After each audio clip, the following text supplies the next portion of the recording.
I wish to make the following announcement to show compliance with the Open Public Meeting Act, known as Senator Byron M. Baer Open Public Meetings Act, which was amended and supplemented Chapter 231 of the Public Laws of the State of New Jersey, passed in 1975.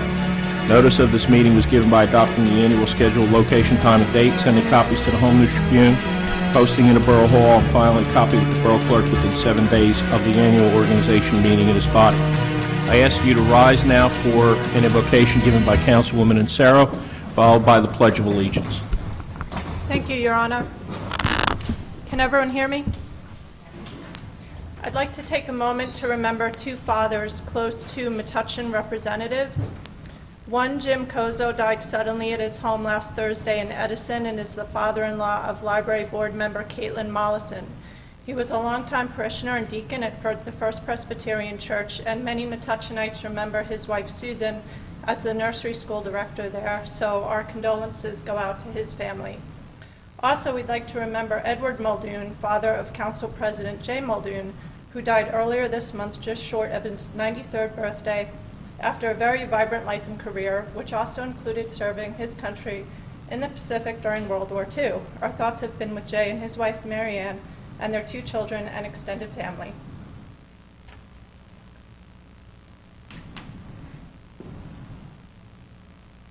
I pledge allegiance to the flag of the United States of America and to the republic for which it stands, one nation, under God, indivisible, with liberty and justice for all.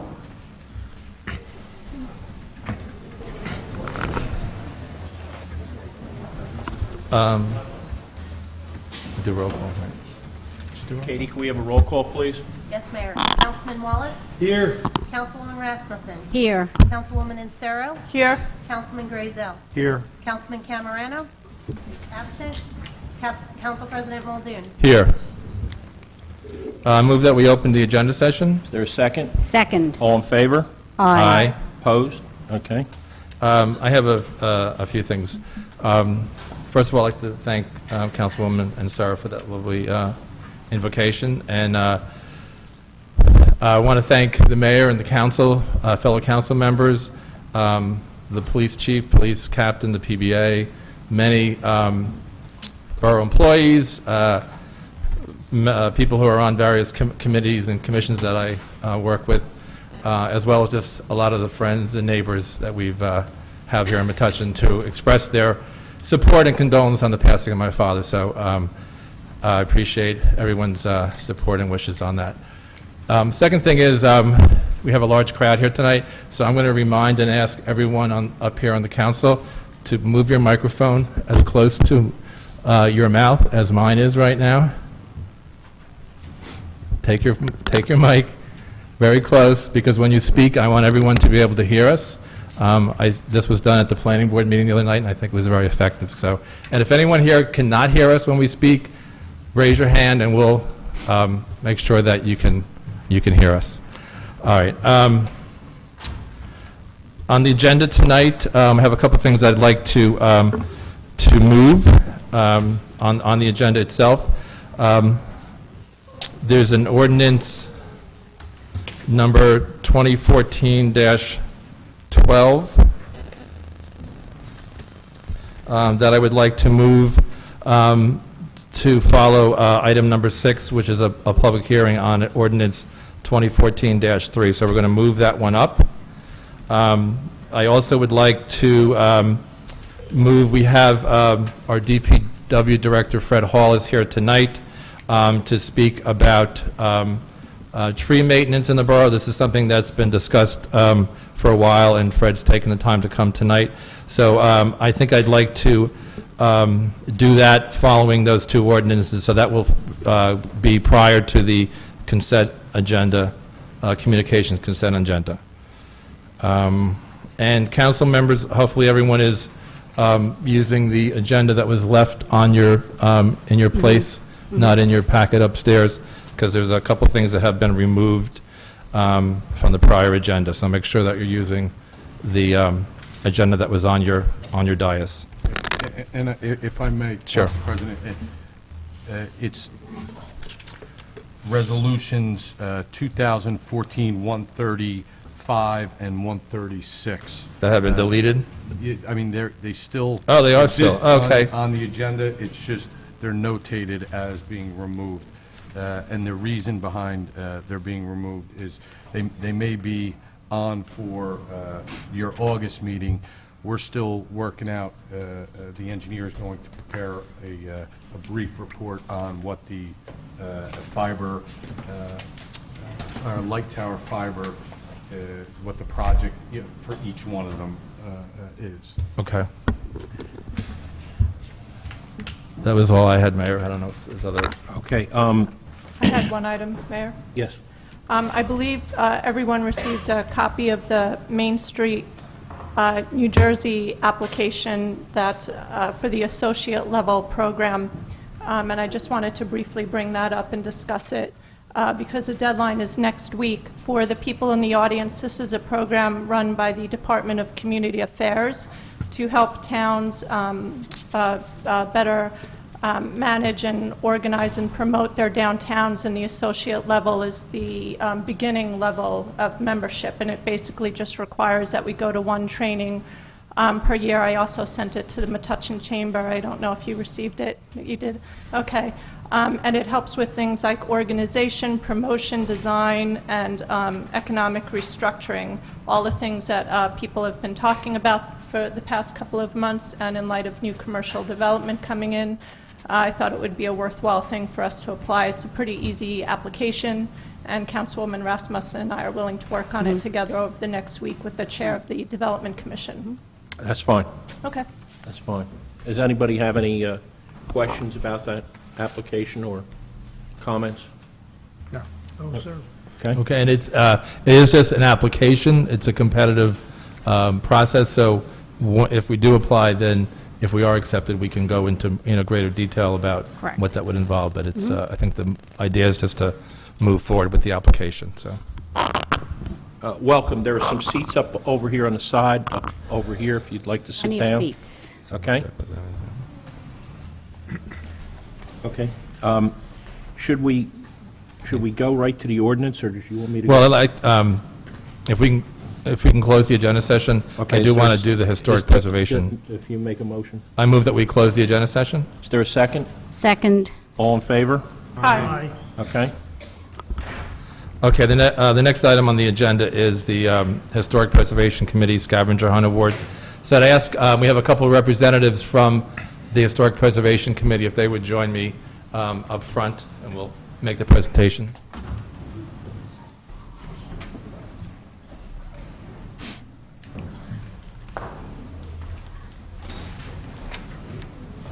And while they're assembling, I'll give everybody a little update here. This is the fourth year that the Metuchen Historic Preservation Committee has conducted the Historic Preservation Scavenger Hunt. It's the fourth year. First year we had 25 complete entries, second year 44, 62 last year, and this year we had nearly 80 people send in their application or their forms. And what this is, it involves 10 photographs of historic or architecturally significant things along Main Street between Middlesex Avenue and Amboy Avenue. It's a self-guided tour, or scavenger hunt, and you have to mark off and identify each of those 10, and it goes through the month of June. We'd like to thank the Metuchen Area Chamber of Commerce for donating the prizes for the event, and to Ernie Agdarap of Metuchen Living for the scavenger hunt images. He donated his talent and time and took the photos of the 10 images. The winners were chosen at random from the pool of correct entries for each categories. Additional runner-ups will receive postcards from the Metuchen Edison Historical Society. And we also want to thank resident Jason Delia. He created a mobile app for this year's hunt, which is really cool, and I'm sure we'll be doing that in the future. So I'd like to, along with Becky and Tyrene and Nancy from our Historic Preservation Committee, announce and present the winners. So the winner in the adult age group category is John Paul Wallace. Come on down.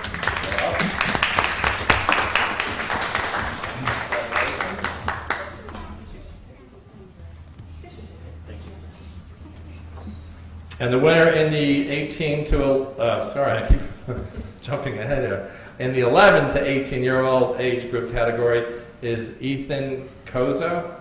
I think he might be at camp, and okay, so we'll get the award to him. The 10 and under age group winner is Casey McNeil. Is Casey here?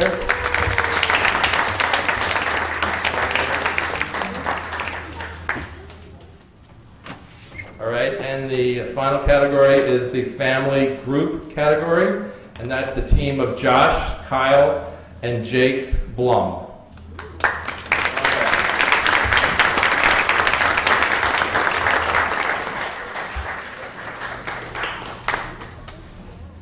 Congratulations.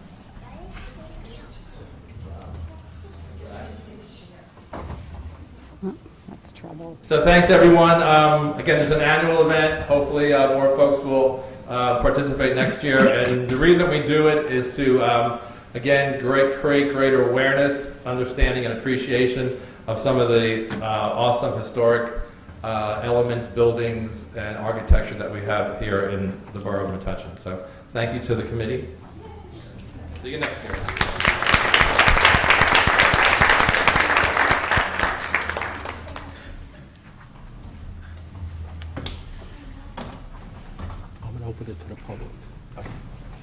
I'm going to open the meeting to the public for any questions or comments, statements. If you have any, please come to the mic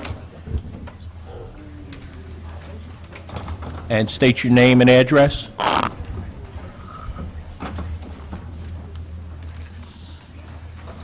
Hi, I'm Angela Sealski, 68 Forest Street.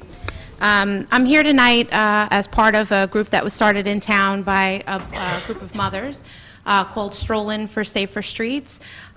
We very much appreciate all the work that, collaboration and work that has been done by the Borough Council and the Police Department, and we're just trying to, as a group of community members, call attention to some of the issues that really need to be addressed.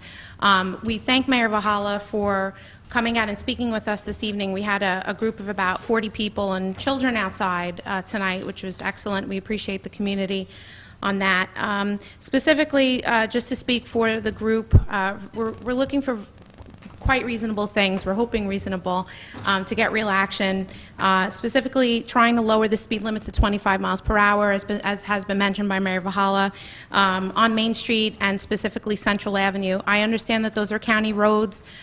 We will look to, figure out by working with the freeholders and our Borough Council to see what we can do to make that happen. And also, we're just requesting, if possible, a traffic study of places like Central Avenue to see if the crosswalks are even inappropriate or safe places. Specifically, as an individual, I'm here tonight to discuss the intersection of Central Avenue and Liberty. This is all brought about by the recent unfortunate strikes of two mothers with strollers in crosswalks within weeks of each other in town. One was at Main and Woodbridge by the train station, and the other was at Central and Liberty. They were obeying the traffic laws, they were in the crosswalks, and people in a hurry just don't pay attention, and unfortunately people get hurt. So that's what we're here for. I'm just trying to make it known. We did start a Facebook group called Metuchen Strollin' for Safer Streets. Specifically, we placed there an interactive map that has all of the Department of Transportation data from 2001 until June 2013, where you can actually see different reported pedestrian incidents. And specifically on this issue, a lot of feedback we get is people don't obey, people aren't in crosswalks. With that data, there's 109 accidents where police recorded what the pedestrian was doing while struck. They were in crosswalks, and 71 or 65% of those were in crosswalks. So it's not just abandoned for, watching where you're going. So we just wanted to call attention to that. Thank the mayor once again for addressing us, and we look forward to kind of coming to you with any public comment. Am I allowed to ask a question? Sure.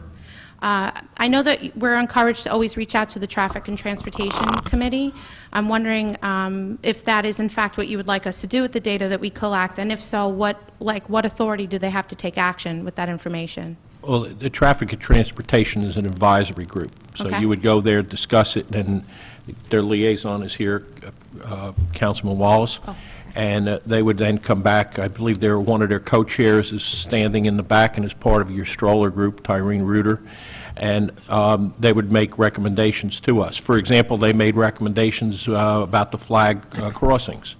We kind of collaborated with the engineer and them on the application, and they wrote a letter of support for the Safe Routes to School grant, which I'll talk about later, for replacing 2 of the lit crosswalks and also adding 2 lit crosswalks. So it's an advisory group, but they will work with us and make recommendations to us. Okay, thank you. One more thing about the crosswalk at Central and Liberty. I know that the lights have been broken for some time and that you do have a grant that is approved to fix that. We appreciate it, and we'll be looking for it. So thank you so much. I'm hoping that we can acquire that. As I told you outside, we've worked with Keep Middlesex Moving. We are really trying to make sure that we have those tools for us in our toolbox where we could make Metuchen a much safer place for pedestrians. And I know I live right in that neighborhood. I know you live in that neighborhood. It's a very difficult cross on Central Avenue.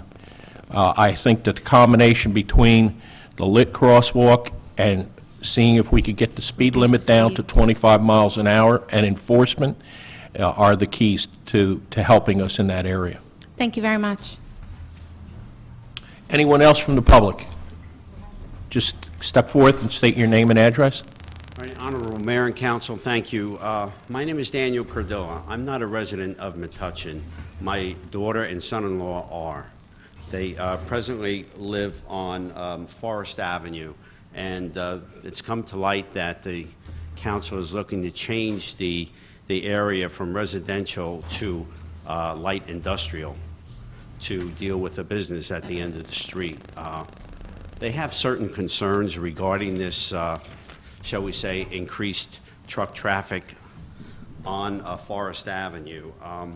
I've taken a look at it and comparing Forest Avenue with Liberty Street. Liberty Street certainly is a industrial area where parking is prohibited on both sides of the street for the daylight hours at least. Here we have on Forest Avenue, we have parking on both sides of the street. Now, if truck traffic is permitted more so than not to continue on Forest Avenue, I think that it poses a problem not only to the residents of Forest Avenue, but to the children that play on the streets. That could be a problem. That's number one. I don't want to cut you off, but we are going to have a public hearing on that ordinance, and you'll be able to come up and speak on that ordinance. My apologies. No, that's fine, that's fine. I just, I don't want to cut you off, but you want, Not a problem. you may want to, when we are talking about specifically that ordinance, for you to come up and express your Your opinions. Honor, my apologies again. That's okay. That's Just let okay. me know when I can talk. Okay? Anyone else? Hi, I'm Jessica Weiss. I live at 104 Rutgers Street. I just wanted to give some more feedback to the board, piggybacking off of what Angela said. I represent one of the Facebook groups in town called Mamas of Metuchen, and many of the moms are concerned about some of the intersections in town that perhaps this feedback might be helpful to our police department and to the traffic study.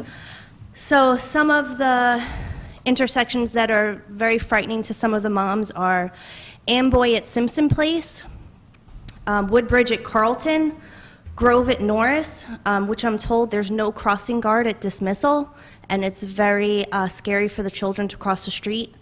Grove at Oakland, and Mr. Mayor, I know we've discussed the trucks going down Eggert, that technically they're not supposed to be going down there, but some of the moms who've just recently moved there have been telling us that they're still going down. And I just spoke with one of the gentlemen outside tonight and he was saying that he's just very worried about speeding on Grove, just in general, that he was trying to cross and someone didn't even wait for him to cross. I don't know where the intersection was, I'm sorry. I'm sorry, but he was trying to cross and somebody became so impatient that they went into the lane of oncoming traffic to pass because they were so Impatient. to get going. So really, let me see, one more. Woodbridge at Carlton Road, which is the crosswalk to the train station, is also another one that people are very concerned about. So just in general, that a lot of these are, marked crosswalks that people are using. I just don't know, maybe more flags, more orange flags at each of these crosswalks would be helpful to both pedestrians and the cars driving by. And one last thing is that many people are very concerned about the speed of South Main past Brunswick Ave. That's what I hear about it all the time from a lot of the moms. And I actually saw a high school student try and cross, and I just was petrified for her. And I stopped, and she was waiting for the oncoming traffic to stop, and I wanted to get out and stop the traffic for her because I was just so nervous for her, and it was at a crosswalk. So, I don't know what the solutions are. Maybe on some of these streets, I don't know if speed bumps, the town has tried speed bumps at all, or more flags. But, just so you know that people are, if you just ask a question, what are some of the intersections that you're worried about? Immediately, people have a laundry list of intersections in town that are of concern to them. If you could give me that list, drop it in my mailbox I right can. down the street from Yep, here. I can. Sorry, I will refer them to the Traffic and Transportation, but I want to qualify something. The study that the police are doing is specifically on the speeds on Main and Central. That's Okay? fine. I don't want people thinking they're doing study of the whole town. Okay, that's fine. Okay. I can let them know that. I just was made aware of that the problem was on Grove as well. So I just was. The other letting thing you know. that we will continue to do is, as the mayor, I think, mentioned his remarks outside, he and I meet with the police chief and police captain, the borough administrator, every month. And so what we'll do, and I don't think there was one intersection that you mentioned that was like, say, new to me. Unfortunately, we know these are the really troublesome areas. So what we'll do is we'll bring these up again and have another new discussion with the police chief and captain, because as hopefully people have seen, but you need to be aware, the police have been stepping up enforcement on on feet, on foot, in cars, decoys. And these are the areas that they're concentrating on. So I appreciate you and Angela and the group.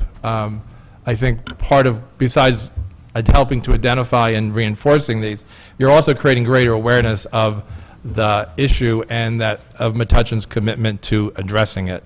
So I know last time we had the media was there and we got some good articles because, as we've mentioned several times, it's a area, county-wide problem, and we could get every Metuchen driver to be a perfect driver, and we would still have these problems, because we know we're a cut-through town, we know people are racing to get to various places, so the more that this is awareness is created, and as enforcement increases and we become that zero-tolerance kind of town, that's progress. So thank you for your efforts, and we'll continue to work together to... Thank you. And I have noticed as well increased police enforcement, and I like it.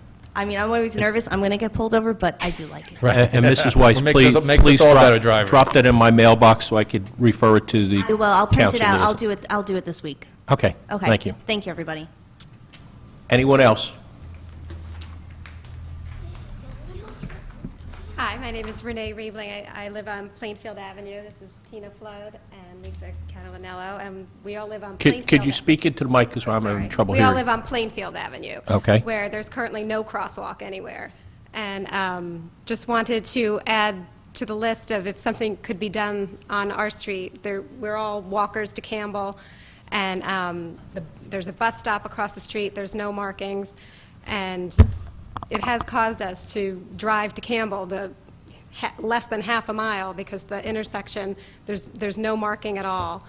And I'm really so happy about all the stuff that's going on in town. The flags are a great idea. The lighted crosswalks are all great, And our fear is that they're going to come, as you say, it's a cut-through town, and Plainfield Avenue is one of the main streets that people cut through to get somewhere else.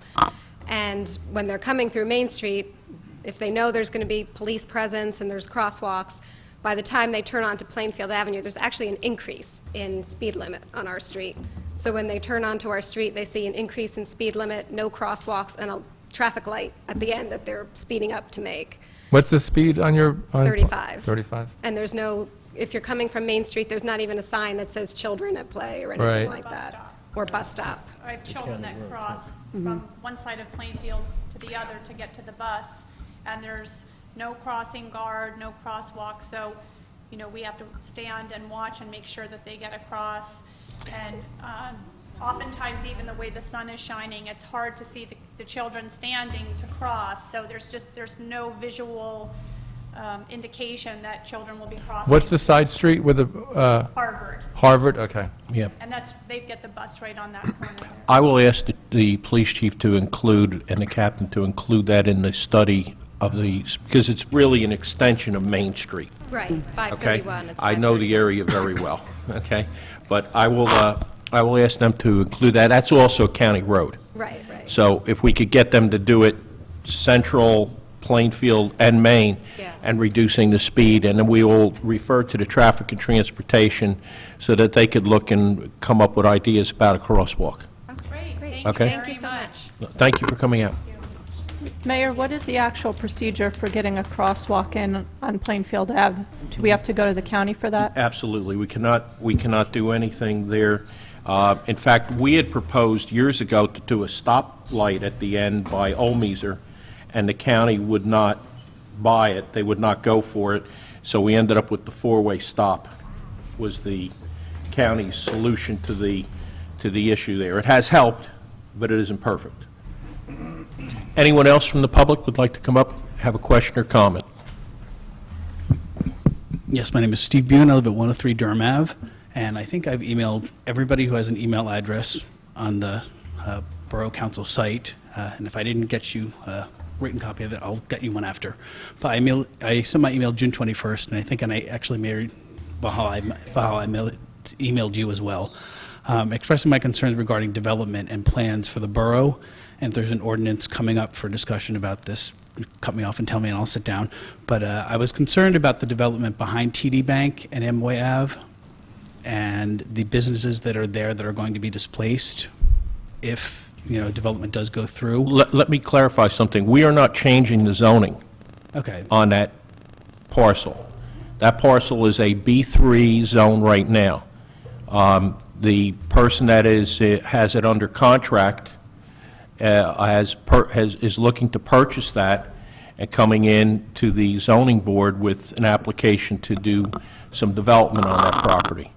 But we're not looking to change the zoning. The zoning is in place. That's over there.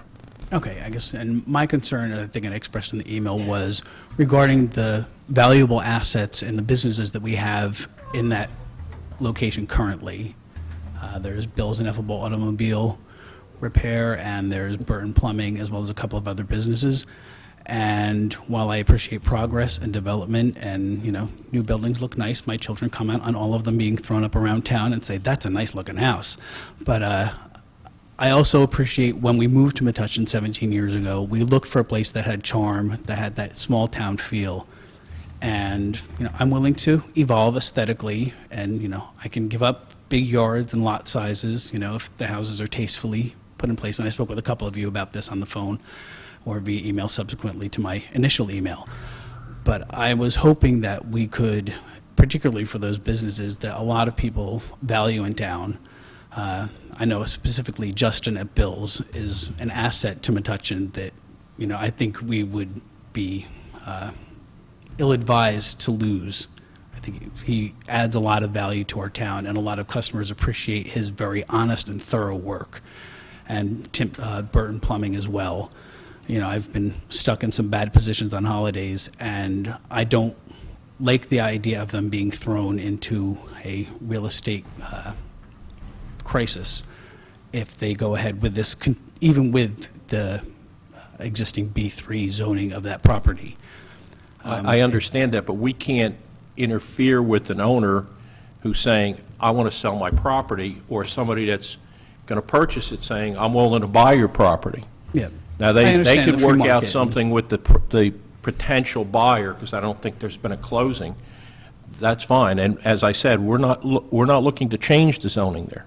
Yes. Zoning is already in place. Okay, and I appreciate that, and I understand it. But I think if we could do something as a collective town, do something to show these businesses that we value them, and if there's something that we can do to keep them here, to further enhance the value of the town, that was something I was hoping that could be discussed. I'm not sure if this is the correct forum, or if the planning board is more appropriate for it. Well, we do- Speaker, Mayor. Sure. With your mic closed there. I appreciate your email because it was the first notice I had that there was at least an idea, a concept for development at that site. There is no formal proposal at the present time for a development there. The TRC is sort of an entity which entertains inquiries, informal inquiries, and helps people who want to address construction in town. Just so you know what it is the council could do or what it is the council couldn't do, after I got your email, I spoke to our zoning officer. The way that property is zoned at the present time, it can accommodate apartments of a certain design and construction. It would not permit the design and construction of apartments that had apartments on a first floor.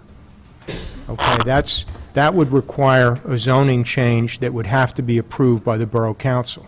Now, if indeed a proposal comes to fruition, a formal proposal where someone actually comes in and submits it, it would have to go to one of the local authorities. I don't know, Mayor, whether that would be the planning board or the zoning board. That's the zoning board, similar Zoning to board. what happened with the apartment building next to Lola's. So then they would have to come here and we would have to approve it. Now, assuming it got that far, speaking only from my personal perspective, I think that raises a couple of very serious issues. One is a local issue, which would be traffic.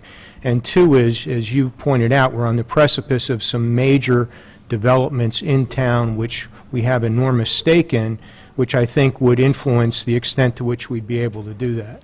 So if indeed there is a proposal that would entail apartments on a first floor level in addition to upper levels, which a multi-dwelling type apartment would require, the council would have input. But as the mayor said, we have absolutely no input, authority, or power at all to control the sale of property or what the owner of that property does. So I think you asked some legitimate questions. I hope I've addressed kind of what your inquiry led me to find out from the zoning officer what we could do and what we couldn't do. And of course, at the present time, there is no formal proposal. Okay, very good. I But that doesn't mean there won't be, but you should stay vigilant, and of course, we'll stay vigilant, and if indeed a proposal is presented that would require a multiple dwelling with apartments on the first floor, then the council would have a say ultimately as to whether or not that project could proceed. Actually, Counselor, I think that then the zoning board would have the say. Yeah, but then we would have final say on whether or not to adopt that, right?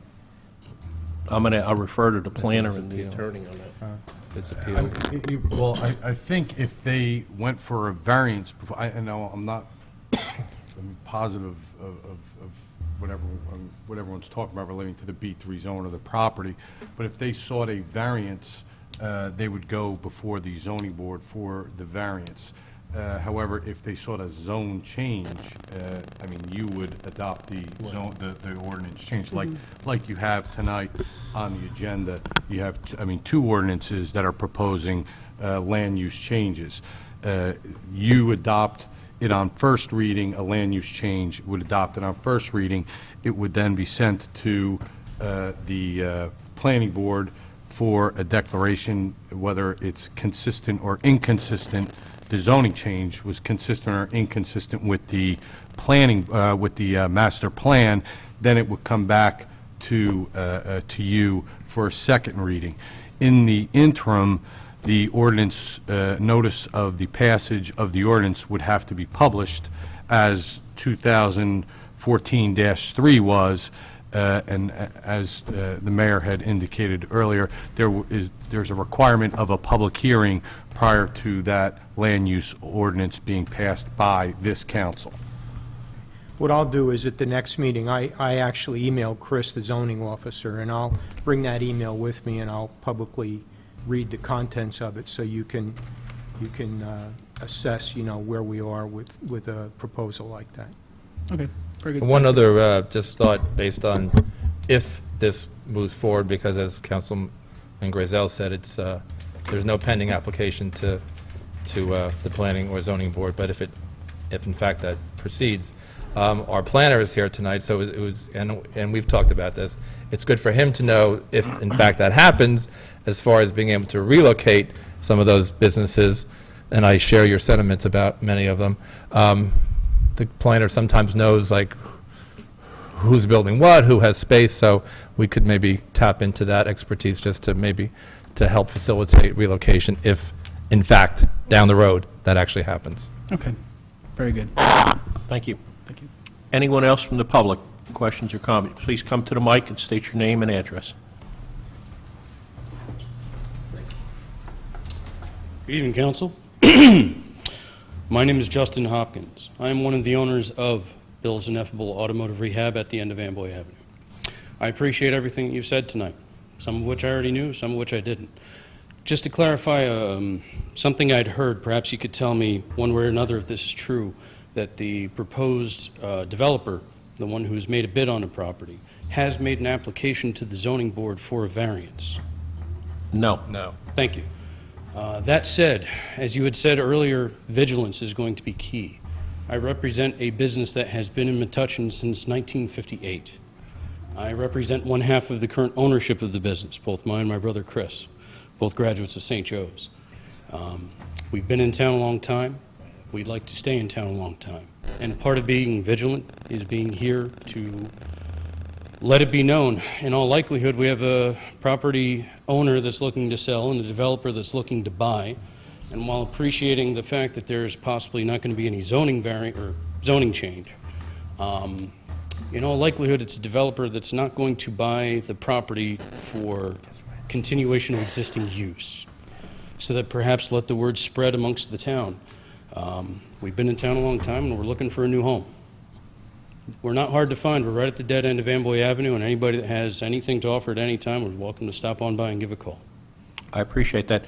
I will say, however, the same developer has bought property at the end of High Street and has not changed the zoning, or not changed the businesses there. Mm-hmm. Okay? What his intent here is, I'm not 100% sure, all right?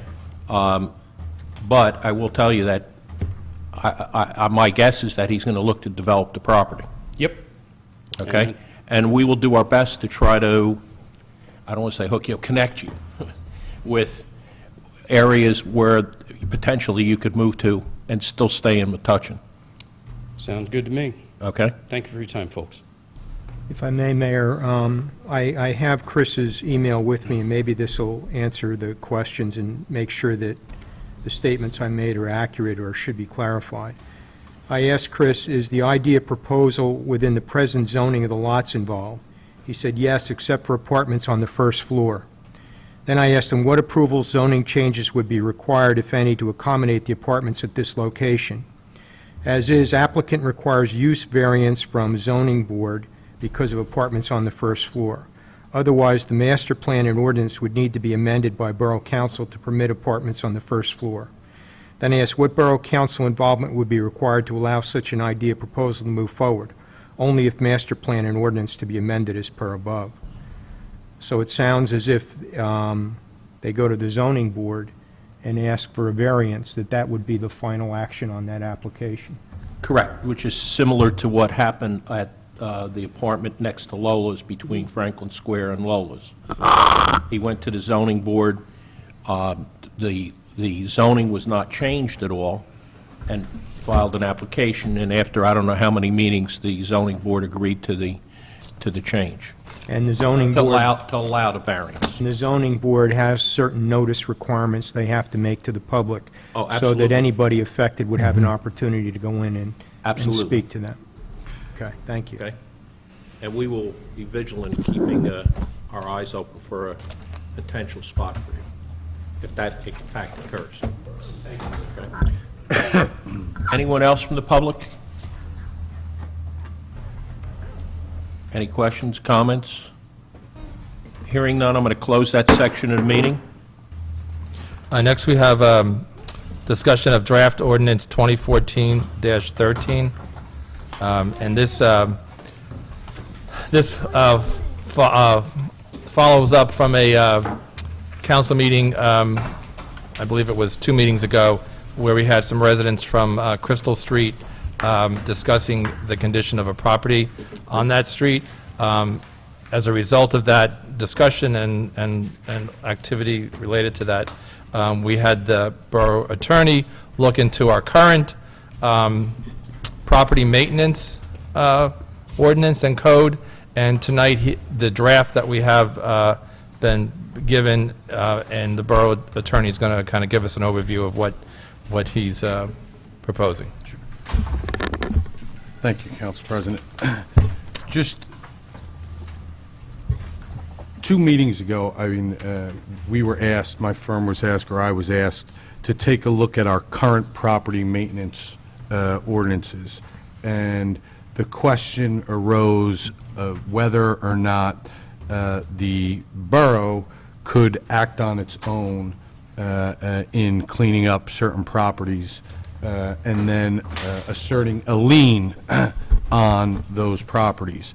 And after reviewing the property maintenance ordinances, the current, or the ordinances in their current state, I mean, wouldn't or did not recommend, or nor would I recommend the borough going on to a private property and maintaining private property and attempting to assert a lien. And the reason behind that was, actually, there were 2 reasons.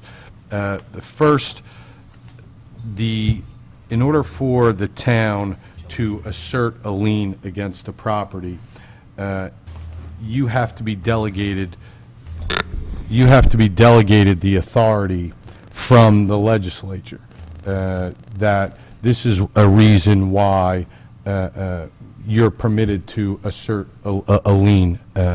And one of those reasons is the structure is unfit or structurally is not sound. The other, and there are many reasons that the legislature has delegated that authority to you, but without the legislature delegating that authority and without an ordinance being created pursuant to that authority, a question of the validity of any lien would be, the validity of any lien would be called into question. And the way your ordinances currently exist, I don't believe there was any reference to that delegation. The legislature has done it, and I think at that meeting I brought that up, and those statutes are 40:48 2.26 and 40:48 2.7. The other aspect of your current ordinance related to the due process. Prior to the town asserting a lien onto a person's property, the property owner would be entitled to due process. And the state of your current ordinance really didn't provide any process whatsoever. It also, I mean, from a residential standpoint, it didn't provide much. It just referred to the commercial industrial maintenance, property maintenance, and incorporated it. And then it also didn't provide a procedure, what someone, a property owner, or frankly, a borough employee or official can follow through the steps of how to proceed. There are essentially 2 types of procedures in the draft property maintenance ordinance that I've provided. One relates to an immediate abatement, the other relates to a process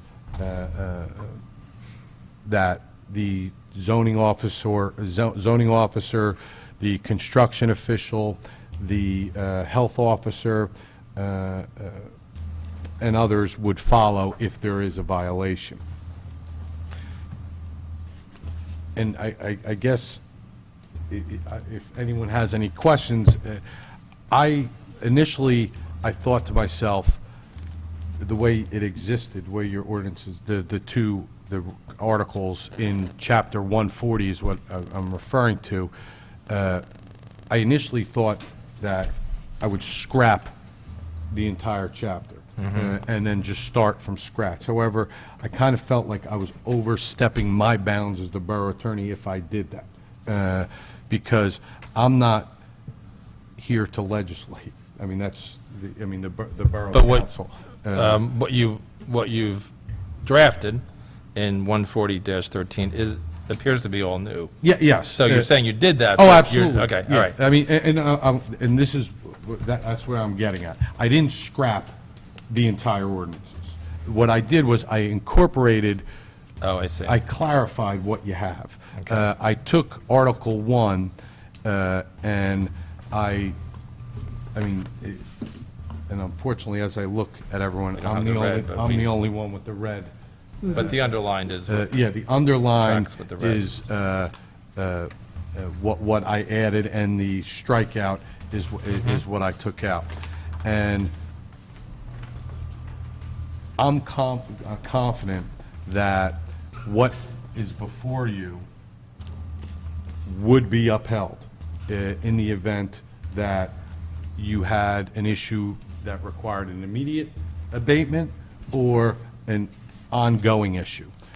And I'm also confident in that it clarifies things. Now, you may, as the council, want to, recommend some changes, and I don't have a problem with that, and I can make whatever changes, and that's the reason why this is on for discussion tonight, because I wanted you the opportunity to review it, and if you wanted anything more, anything less, or feedback, to provide me with feedback, and then I could put it in to a form that's acceptable to the council. You'll see, just briefly, I added a new findings and declaration to, in Article 1 relating to the commercial and industrial maintenance section. I clarified that part of the commercial industrial maintenance section that we were going to be able to assert a lien under that specific reference of the statute. I also added into the aspect of brush, and this is a term of art that's used in the statute, brush, weeds, stumps, roots, obnoxious growth, that comes from the statute. That's not something that's coming from my head. So those are defined terms? They're not in the- defined term, believe it or No? not, Okay. in the statute, but that's what it refers to. Okay. Now, I didn't want to make the ordinance so rigid as to if there was someone, and I'll just use an example. One, I don't think me as the borough attorney should determine whether, someone's lawn who's 6 inches high or 7 inches high or 8 inches high, I think that's something you want to allow some discretion with, and that's why, I did not revise specifically what already existed. I just pulled your commercial aspect into it, into the residential aspect. I then added the terms of art, the brush, the weeds, the stump, the roots, the obnoxious growth, and then I set forth the procedure that would be followed in the event of an immediate abatement, as well as just a general violations that are unabated. Because the way your current ordinance exists, it's almost, I mean, one could read it that there's a notice of violation, and if it's unabated, a summons is issued, and that's it. Right, and that's been one of the issues with this property in question, is that these summonses have been going on for way, way too long, so. And this does not take that away. This just gives you two avenues. Okay. This gives you the avenue, the municipal court avenue remains. Right. Okay. But it also gives you the avenue, if ignored, what would happen is. The lien. Well, we can't just say that if it's ignored, we're going to assert a lien. What we have is there would be a certification that an order has been ignored or a violation has been unabated. And then after that certification is provided, what would happen is the person who is seeking the lien or whatever action is to be taken on the property, they would, along with the borough administrator, obtain what the cost would be to cure that violation. And then at that point, it comes before you. Oh. And you then authorize and direct the action to be taken. And from a due process standpoint, that gives the person, I mean, ample due process in the sense that they're, and this is, I mean, after violations have been issued and they've been ignored, and then it'll come, I mean, before you, and the person would have, I mean, process in the sense that they're going to have to be served with the orders. They're going to have to ignore the orders. It's going to be at a public meeting. They're going to be entitled to, I mean, come here and discuss whatever it is.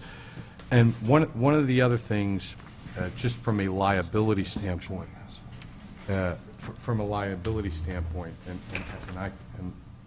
just to discuss this, prior to you asserting a lien, you have to assess the cost. You have to assess the cost, that the costs are reasonable. And then after you assess the costs, then you direct that the tax collector, as well as the municipal clerk, to act relating to asserting the lien. I have concerns relating to the borough utilizing borough employees entering private property. And there are different types of concerns. One concern is when you send when you send any borough official onto private property. In today's day and age, you have to be concerned of what reaction they're going to get from the property owner, who's obviously ignored, I mean, borough orders. So I would recommend, if you were going to take that route, that after the notice is issued, the violation is issued, and it's unabated, that part of the process be, and that's in here currently, that you, solicit proposals, and this would depend upon how much the work would cost. You would solicit proposals from an outside vendor. And the reason behind that, there's a few reasons behind that. One, for insurance reasons. Two, it would be difficult for someone to challenge a lien against, that the borough has asserted, when we can turn around and say, we received 3 proposals, and this was the lowest proposal. As opposed to someone saying, okay, you're utilizing John Smith to mow the lawn. Well, why didn't you utilize, Dennis Murphy, because he gets paid less? John Smith is a high-ranking official in the Department of Public Works. You should have utilized Dennis Murphy, and so the lien of $1,000 should only be a lien of $200. And so that's another one of my concerns, and it eliminates that concern. The current ordinance, the way it exists now, or I mean, the draft that's in front of you, provides leeway. It doesn't say one way or the other. It just says that costs would be put before this council, and the direction would come from you. I have a question. So what you're saying then with this draft gives us a little more teeth, and it gives us a little more ability to assess a lien. But suppose our zoning officer is summoned somebody, and they just ignore it. Then it would come to a certification that the thing is not being done. That would come to the council, and the council will then have 3 estimates before them to say, we want estimate A or estimate B or estimate C to do it. And that would usually be a private rather than a Department of Public Works person to go do this particular job. I would recommend that. I mean, it's the ordinance, the draft that you have before you is not that specific relating to it being a private entity to do it, but the process of going out and, I mean, getting a proposal of what the Okay. cost and coming before the council is in there. Okay. Well, because one of the... And your first question, I mean, I think the draft that's in front of you, I mean, gives you a lot more authority than you have right now. So it's not a little more teeth, it's significant. Yeah, more, it's not just it's the process. I mean, Right. right now, you're at the, and I don't want to say at the, I mean, whim, but right now, it goes to the municipal court. Right. With this, the way it exists now, you have the municipal court avenue, and you have your own avenue. Right, which is a key thing, because I think a lot of the frustration, not just of the council, but of residents, was this municipal court avenue, which is, you're saying, the only one we had available to us, wasn't producing the results that the residents wanted and needed. So now we have another avenue that we can pursue. Now, I just want In to point addition out... to the municipal court one, Absolutely. right? Okay. Now, I mean, I just want to point out, and I'm kind of going to venture from my lane, and I think I may be going into Bill's lane, is there is going to be a cost for this. And I'm not talking, I mean, Right. I'm talking, there's an outlay of, I mean, because what's going to happen is, you're going to have to pay whatever vendor that is. So, I mean, there is a cost associated, and if someone is ignoring borough orders, there's generally a reason behind it. I mean, and so you may have to wait, I mean, until that property's sold, or you may have to, I mean, wait in order to collect that money.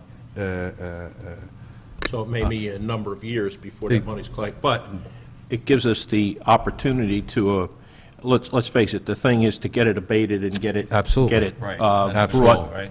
Absolutely. And nothing in here, I mean, and I, in the draft, I mean, specified this, nothing in here affects, because you also have another section of your ordinance, Chapter 67, which regulates unsafe buildings.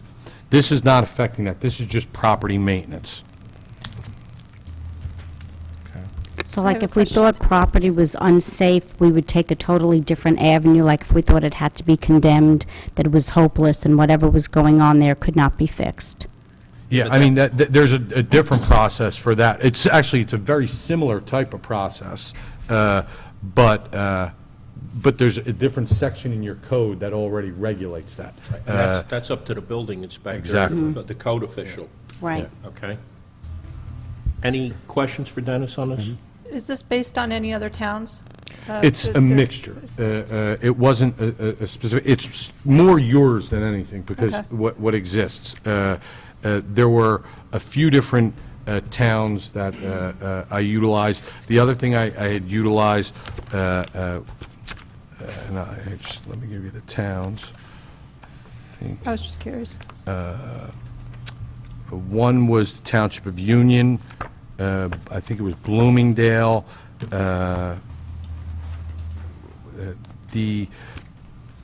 and then there was what's called a uniform property maintenance code. I mean, that's more state and national wide that I utilized as well. Dennis, Chair. I noticed that the qualitative paragraphs in the codes for industrial and residential property, in terms of what they're supposed to do and what standards they're supposed to meet, seems to be keyed into the exterior of the structures. Is there any reason for that? That's what existed, and that's where I was. What I meant by saying, I mean, I didn't go into changing every. I mean, Let me give you an example. Sure. I mean, this is not a frequent occurrence, but let's take the common malady of hoarding. And I mean, this happened in my neighborhood. I'm sorry, I didn't hear. Hoarding. Okay, Hoarding. yeah. I mean, the exterior of the home looked beautiful, but inside was a nightmare. So, I mean, under this code and structure, as I can see, as long as the exterior seems okay, there's no authority, control, or ability to go inside to look at and or abate interior problems which have gotten out of control, which can, based upon our recent complaints, was not limited to the exterior. So can't you just change all sides, take out the word exterior and just say premises?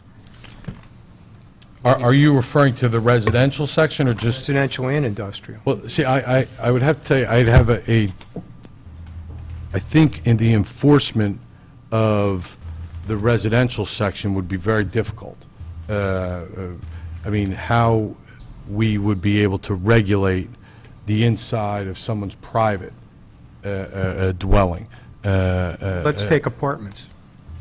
Let's I mean, assume, apartments- well- let's talk about an apartment over a structure on Main Street or South Main Street. The exterior of the building looks good, but there's a problem in one of the apartments. Under this code, there's really nothing any of our officials could do unless it was a health problem or a fire problem. Or let's take the problem that was recently proffered us by neighbors of an existing structure. Under this code, you can cite, you can demand abatement of exterior, but not interior. Correct. Even the Board of Health, though, when we spoke to the county Board of Health officials, would not go into the other property. Well, and I think that reflects what's allowed here. And I'm not sure why we couldn't change that to include the entire premises. I'm not aware of any line of demarcation that Well, I know because, of. I mean- Obviously, I'm yielding to you, you know more I mean, than I do. I mean, I think constitutionally, we would have an issue unless it affected the adjoining property owners. And I'll just use an example. If I'm a hoarder, and the outside of my house is fine, and I maintain the outside of my house, I think the borough would have a hard time coming into my house and attempting to regulate how I live, unless I was affecting, adjoining property owners. Okay, well, let's take the example let's make the recent situation in Borough Council hypothetical. They fix the outside, they paint it, they cut the lawn, the inside stays a mess. And it does affect the adjacent properties in terms of value, in terms of health and safety, in terms of other things.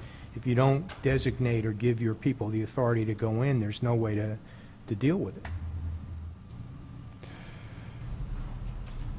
And like, what if something inside the house is causing it to have a vermin problem? How would you know and be able to find the Well, you problem? would need probable cause. I mean, there would have to be a complaint to start that process.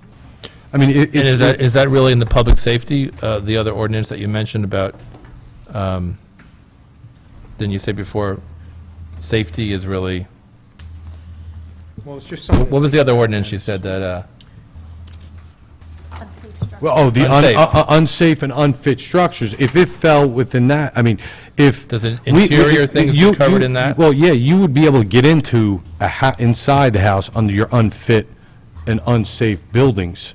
But under the property maintenance, unless there's, I mean, a complaint, and the complaint would have to have, I mean, the complaint would have to come in from, similar to an adjoining, I mean, a property owner, getting into regulating the inside, unless it affects the adjoining property owners, I think the borough would have a hard time enforcing that, because how the inside of my house, whether I'm a hoarder or not, unless it's creating, I mean, I think if you create a vermin problem or an infestation, then that does affect the exterior of the premises, because it's not just limited to the inside of a dwelling. well, maybe you could take that one back and see if there's anything that can be strengthened in here to, because I hear what you just said, Yeah. but I'm not sure if that's really covered in here, that if, in the case of vermin, due to interior hoarding or whatever, you think this covers it, and I Yeah, don't- I mean, I'd and- like just the opportunity to go back, just So to, why don't I we mean, do 'cause I that? can understand Right. Councilman Grazel's, I mean, concern. That wouldn't be covered under any current Board of Health ordinances? I think it As well. I mean, it When may be. I spoke to the Board of Health official from the county after our last meeting, he said they don't usually go inside unless it's something from the inside coming to the outside. And the property that we're talking about, I spoke to the director of the health officials, and he said, no, they're not going to go in. Okay? So he felt that there was a constitutional issue, too, with going in. But what if you can see something plainly from walking up to the door? We're and you saying can- something that's coming from the inside to the outside, that's something different. But, I mean, see, that's different. I mean, I Okay. think you'd be able to, But I want to make sure that what you've drafted, it covers that specifically, and it's not questionable or implied or whatever. I think if we can get that additional, Hook. that hook or strengthen, I think Yeah. we can. And so, I mean, in light of our big agenda here tonight, this is a draft discussion. I think we've had a good discussion. If there's are there any other key things I think we'd like maybe the attorney to? I only thought you need a search warrant to get in there. It's the only way you can get in the house. right, and, and we were To told convince that, the judge that it's bad enough he'd sign a search warrant for you to get in there. Okay. we were told that, the place was being rented, and when our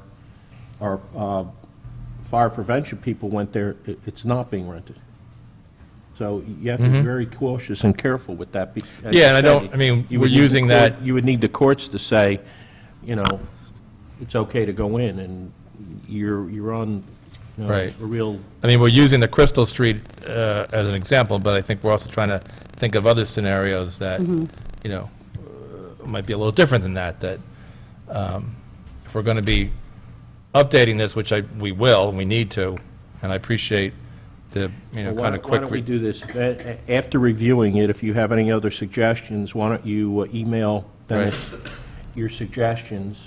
He will look into that other issue, and then we could look at putting it on can for introduce the it August August. meeting, and I forget what's the date in August, as an introduction. 18th, I believe it is. Right. So then we could look at. Yeah, let's if- do that. With the combination for the Okay. August 18th meeting. So the questions and concerns that we can send to Dennis, we can bring up and discuss in August again. Well, hopefully we can, Hopefully, he can incorporate, if so we can it's- introduce if it's an legal and ordinance. possible, to incorporate them into so we could introduce the ordinance and then pass it in September. I'd be curious to know if the county's reluctance is just an individual Middlesex County decision or if it comes from state law. Because I know in other parts of the country, a county will come down and say, you have to clean this up. But maybe that's not the case in New Jersey. And that's from watching too many episodes on A&E. At least you're not watching reality shows, but... Okay. Because I just actually had a question about the commercial side, and specifically about downtown facades. Does this do anything to strengthen our ability to even get some of the facades maybe painted, even if they're not peeling, but it doesn't look appealing, or it doesn't look upkept or freshly painted I don't- after many years? No. No, I mean, this So is not Stuff that's aesthetics. still I there mean, that this is- looks, Right.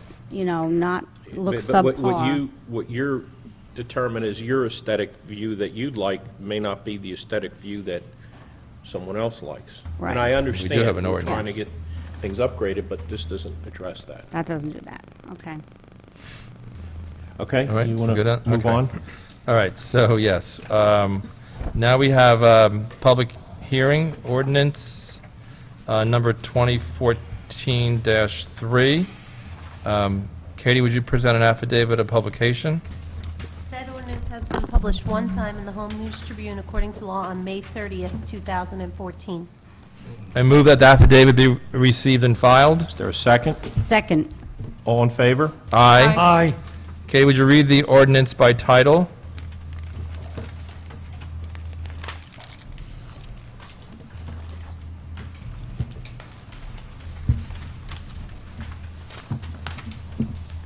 An ordinance amending the land development ordinances of the Borough of Metuchen by rezoning certain premises.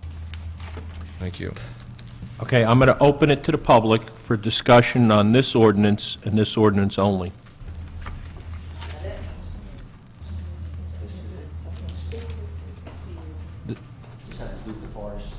Yes, this has to do with the Hearing. rezoning of the line on Forest Street. Okay. My name's Bill Moyle. I live at 59 Forest Street. I've lived there probably about 35 years now. Okay, it's my understanding that the property that the Criterion newspaper is on is actually on two streets, Forest Street and Van Buren, from the information that was sent out to us. The property with Van Buren is zoned as an R3 residential, and the property from Forest Street, which is 87 Forest Street, is zoned as a light industrial, okay? And what you're trying to do is change the one from Van Buren to light industrial from the R3. Our main concern, like the gentleman had said before, is the traffic coming down there. I've been on there, like I said, 35 years. I was on that street when it was a through street to go down to Forest Street to the end, to all the businesses down there, and tractor trailers used to come down that street. And it was very hectic, very dangerous for the children, okay? That's what my main concern is in this, is that we're not going to have that by changing this. And I understand it's just that one piece of property that you want to change, not Forest Street or Van Buren. Am I correct in that? Correct. Okay. Is there, I've been on that street so long and turned down that street so many times, I don't even know if there's a sign that says for trucks, under 4 tons even. I have to look myself. It's residential, so that should state that no big trucks. Ma'am, if you want to address us, please come to the mic, okay? So, I know by changing it, the Criterion building is the U-shaped, Van Buren and Forest are U-shaped, and that U-shaped part is where Criterion sits. And their garage doors are on that part, okay? So I think a lot of us are thinking that, okay, when it's going to have a delivery, not if it's the Criterion or whoever might be in that building at any time in the future, they're going to want their deliveries at those garages. And that's where the trucks are going to really want to come down, and that's going to either be Van Buren or it's going to be Forest Street, because Forest Street is blocked off. But they do have also their building, the side of their building is coming down Liberty, going down to the end of Liberty. Okay, you can get to their building that way, but it's not, doesn't look like it's designed for deliveries. So again, we're back to the problem, I think, of what are we going to do if they want to make deliveries and have big trucks coming down that way? to do so. Can they, or will they be allowed to? And in the future, is somebody going to look to rezone us in order to accommodate that? You know, that's the main concern I think we have with a lot of the things here, is the traffic coming down here. We have a lot of children on the street. My children grew up on that street, and at times they had to watch out for big trucks, but then when they blocked it off, I don't know if any of you remember Mrs. Cusimano. Yes, I do. Okay, Very Mrs. much Cusimano so. Dolores. Yep. She was very instrumental in blocking that off, plus Allen Street, so trucks couldn't come down them anymore for the safety of the children. We've had trucks come down there, and we've had them rip down our power lines, our phone lines, and everything like that. So, again, I'm mainly concerned with that and the safety of our children coming down that way. Thank you. All right. Appreciate your comments. Yes, sir. It's back. Again, Honorable Mayor and Council, thank you for your time. I'll ditto that gentleman's comments with just a few other. Sir, your name, please? Oh, I'm Name sorry. and address. My name is Daniel Cordoa, as I indicated earlier, and I'm here on behalf of my daughter and son-in-law, the DeStassos, who reside at 62 Forest Street. And they have Just several... speak into the mic, though, sir, so we can hear you. Certainly. Okay. They have the same concerns as the gentleman over here, predominantly the children. They have mainly a lot of questions regarding perhaps the weight limit of trucks that would be allowed down the street conducting business with the facility that's looking to change the zoning as well as is parking going to be affected by this? Simply because comparing Forest Street with Liberty Street, as I've indicated earlier, Liberty Street has no parking on the sides of the street throughout the day, predominantly the business hours. Now, Forest Street certainly has both side parking, which is limiting really the travel portion of the road. Also, another concern that might be is property value. With that, continued truck traffic down the road, if you're looking to sell your home, certainly that's not a plus for anybody looking to buy. So therefore, the concerns, property value, parking, if that were to change, and most of all, the biggest commodity of all is the safety of the children. I've heard earlier this evening other women come up talking about crosswalks and things of that nature, where they're concerned about the safety of their children. And the council was perked up and listening and say, oh, we're going to try to do something about it. Well, by allowing trucks down on Forest Street, you're certainly working in the opposite direction for the safety of the children as far as that goes.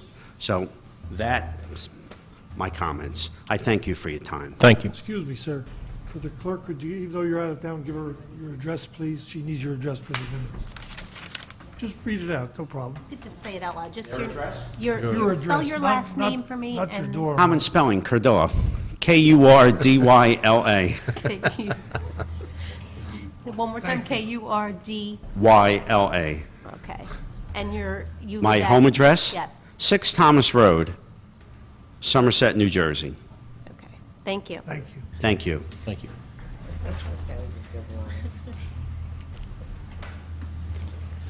I'm on double duty. Angela Sealski, 68 Forest Street. I'm here also to support my neighbors. I do understand that the Criterion has been a long-time business in this area, and that the owner, Chris Crane, does do a lot for our community. I'm not addressing his specific building. I believe it's the building next to his that is classified as on Van Buren Street that we're looking to rezone. My main concern also, I would like to say again, is the truck traffic. We already do have signs posted at the front of Forest Street on Central that says no trucks. Unfortunately, that does not really get followed a lot of the time. I don't know if the maps still don't reflect that for these truckers. They do come down and then they get to this point where they cannot effectively make that U-turn. It's a pretty tight turn if you're in a tractor trailer, and we do have a lot of cars parked on the street because there are many renters on Van Buren and even on the end of Forest Street. There are also a lot of children. So my concern with the rezoning is not even necessarily rezoning as I've read through what it can become. It's more of truck traffic. Is there a way to have deliveries that building be accessed from Liberty Street or not. That's my only concern.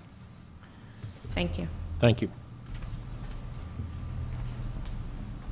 Good evening. My name is Lucina Zemel. I'm the owner of property on 64 Forest Street and also on 85 in Buren. I don't live on these both properties, but my main concern is the safety of the people who live on our property, because a lot of children, and also we have to keep in mind that people who live on both streets getting older and also more fragile, then they also concerned about the safety. And when you look over entry on both streets, Van Buren and Forest Street, the sign about the trucks is not very visible. Should be more obvious that when people want to make a turn on these both streets, so should be more aware of. This way, going to be like a strike someone who want to enter either one of the street. And also, as previous speaker was mentioned about the value of the property, let's say when the zoning going to be changed on the industrial, automatically value of the property going to go down.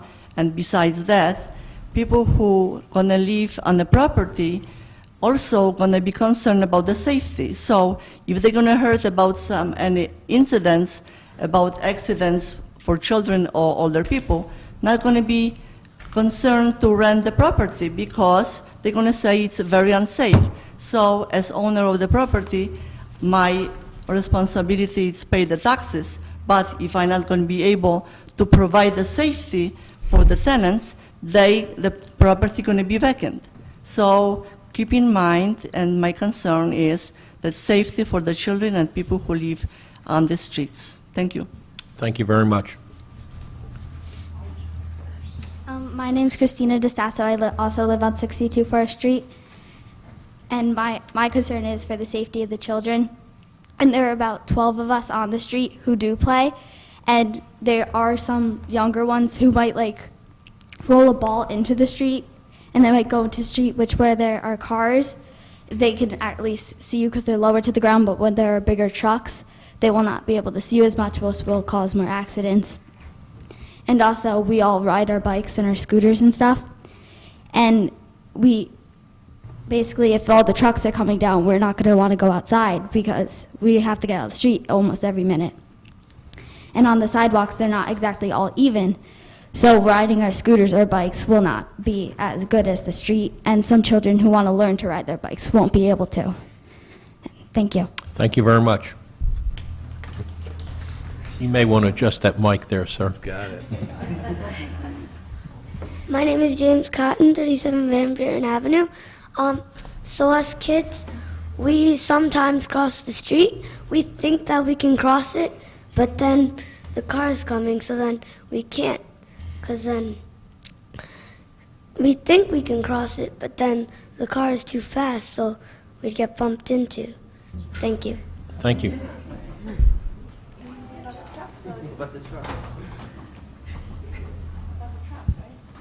Hi, Helen Gareth, 37 Van Buren, for the last 53 years. I just want to say that trucks on our block has to be a no-go. I was involved with Dolores Cusimano, and that was over 40 years ago that the barricades went up to keep the trucks from using the shortcut of Van Buren and Forest Street as the easy way to Liberty Street. And believe it or not, after all these years and how much work was done to make Liberty Street, there are still trucks coming down our block looking for Liberty Street, because if they have an old map or someone told them how to get there or whatever, we're still dodging it. The other thing I want to bring up is that on our block, Van Buren alone, there are 14 boys between the ages of 7 and 12. And there's probably that equal number on Forest Street.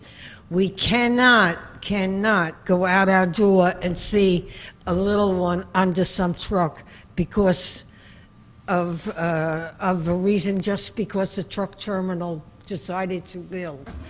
All Forest Street, both sides of Van Buren are homes, houses, no industry. I don't know why you would even consider changing our zoning.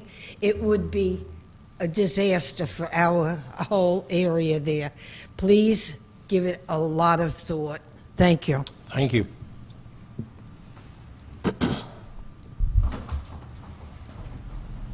My name is Liang Shi, 77 Forest Street.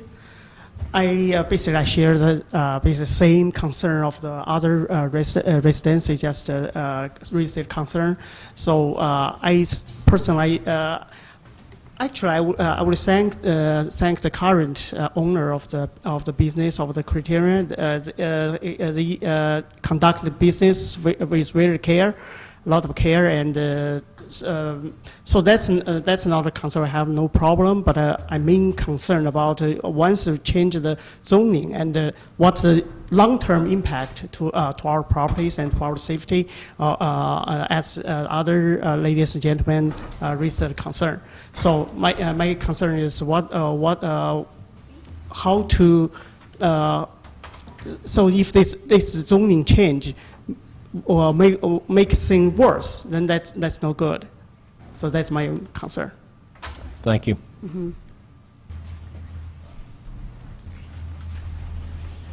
Hello, my name is Daniel Cotton from 37 Van Buren with that crew over there. And I just wanted to say that I agree with everybody else about how many kids there are on the block. My son was the one who came up, didn't talk about the trucks or whatever, but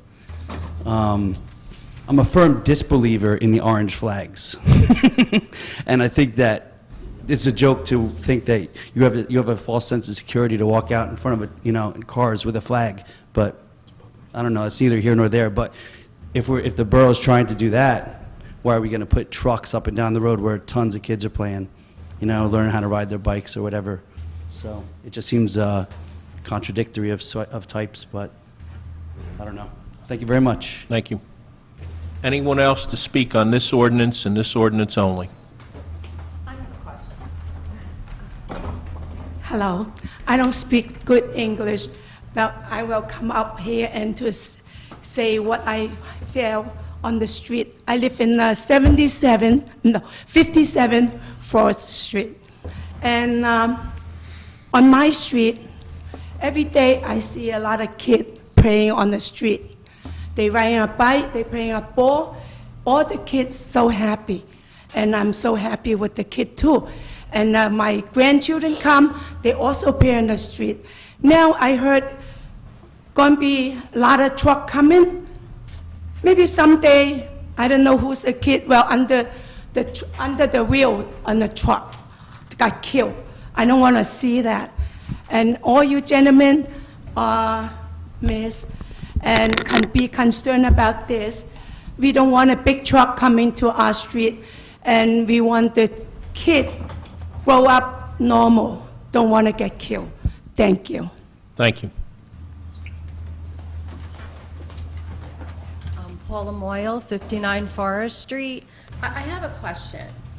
The way the street goes this way, if you're going to rezone just a certain portion of the street, that doesn't open the rest of these two streets open to industrial, does it? No. I mean, we don't have to really worry about these big trucks if we are residential.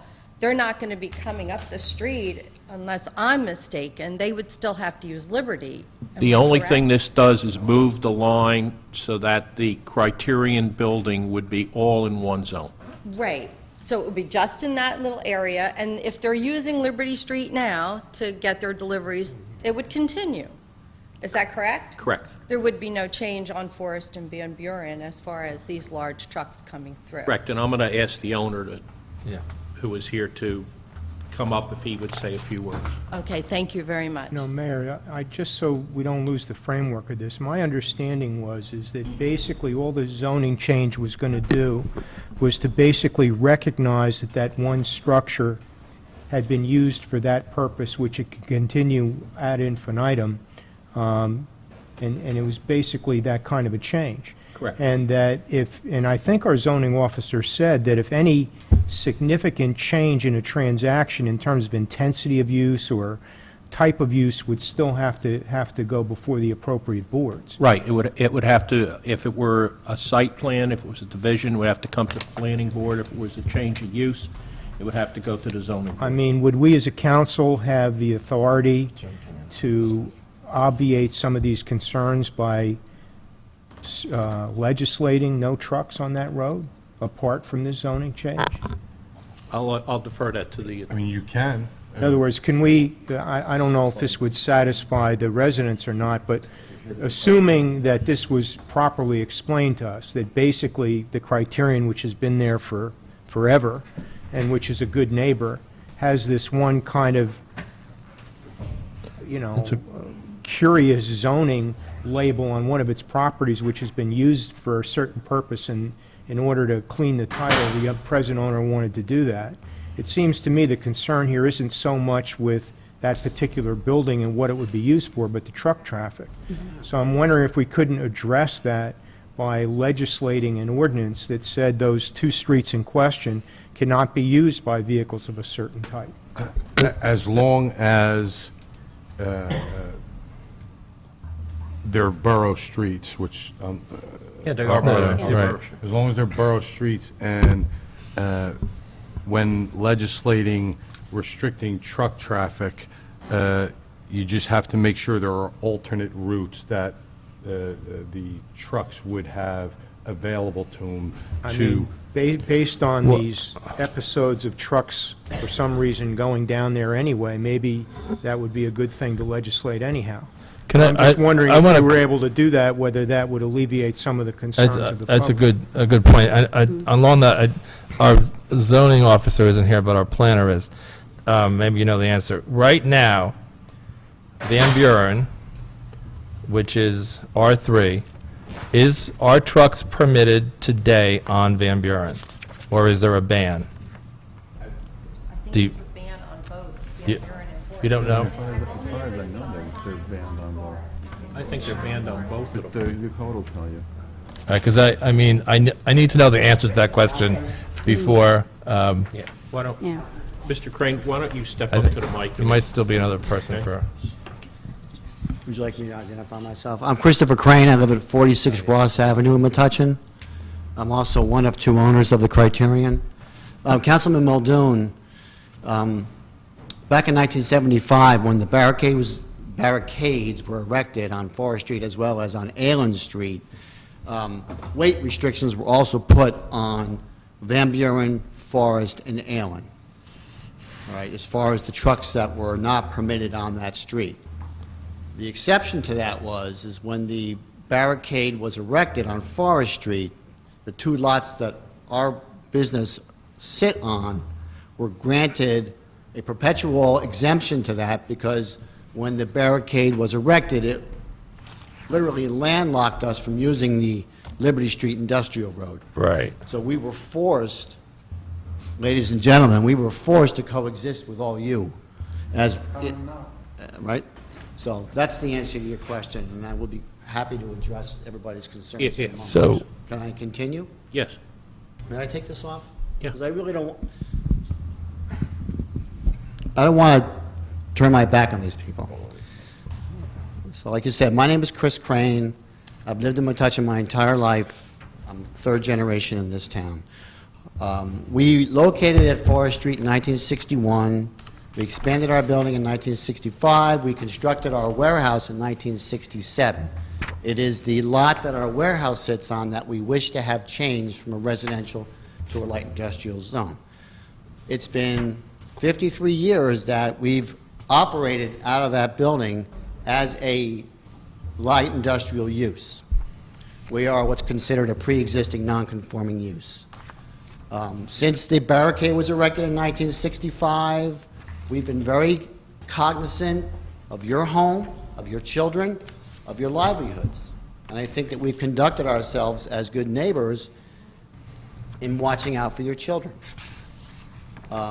Unfortunately, to this day, there are still businesses on Liberty Street that carry Forest Street addresses. Those are the trucks that you wind up on Forest Street or Van Buren when they're supposed to be on Liberty Street because they get lost. One of the best things that the council ever did was change the name of Liberty Street all the way through, because we would be directing traffic all day long. I see Mrs. Moskowitz, and she shares my view that night that we did change that. We went to a meeting a zillion years ago, this was the discussion, was about making sure the trucks stayed off the streets, and the name was the problem.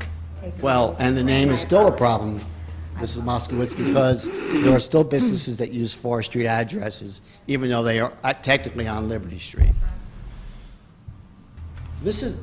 Back in May, I sent all the property owners who were to be noticed, I sent a letter explaining to everybody what we were doing and the reasons why we were doing this.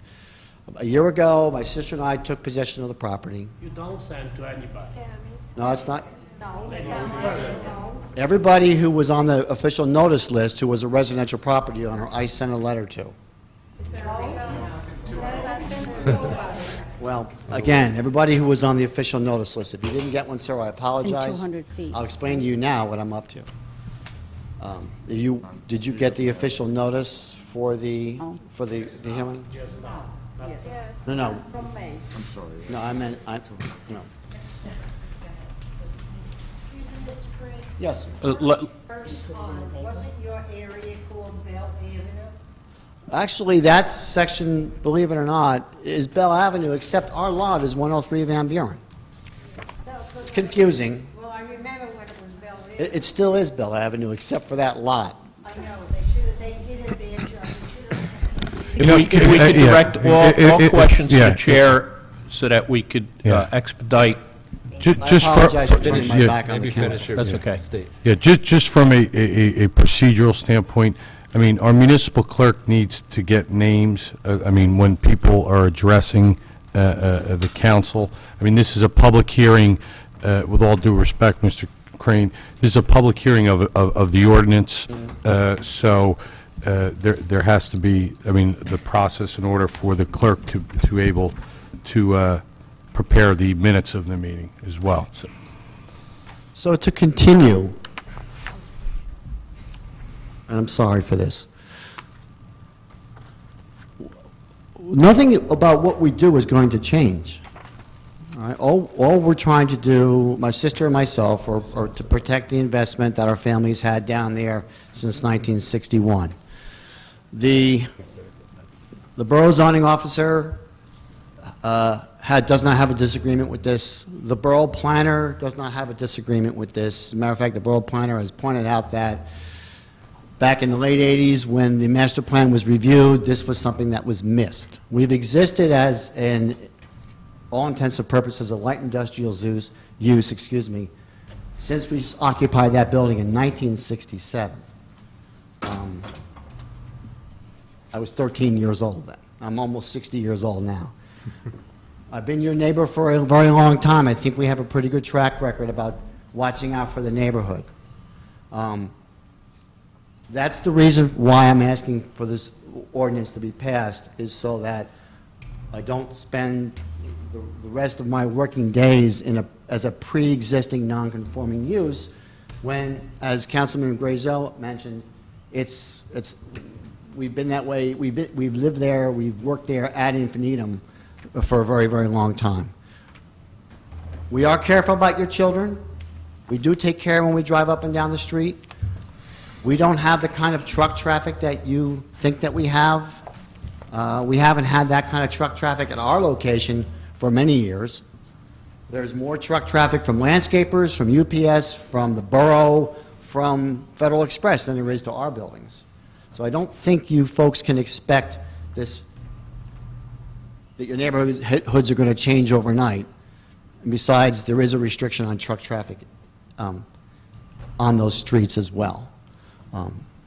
I'll answer any questions for the council. Mr. Crane, do you have any intention to change the outlook of the business? The outlook? To change what you're doing or change the business itself?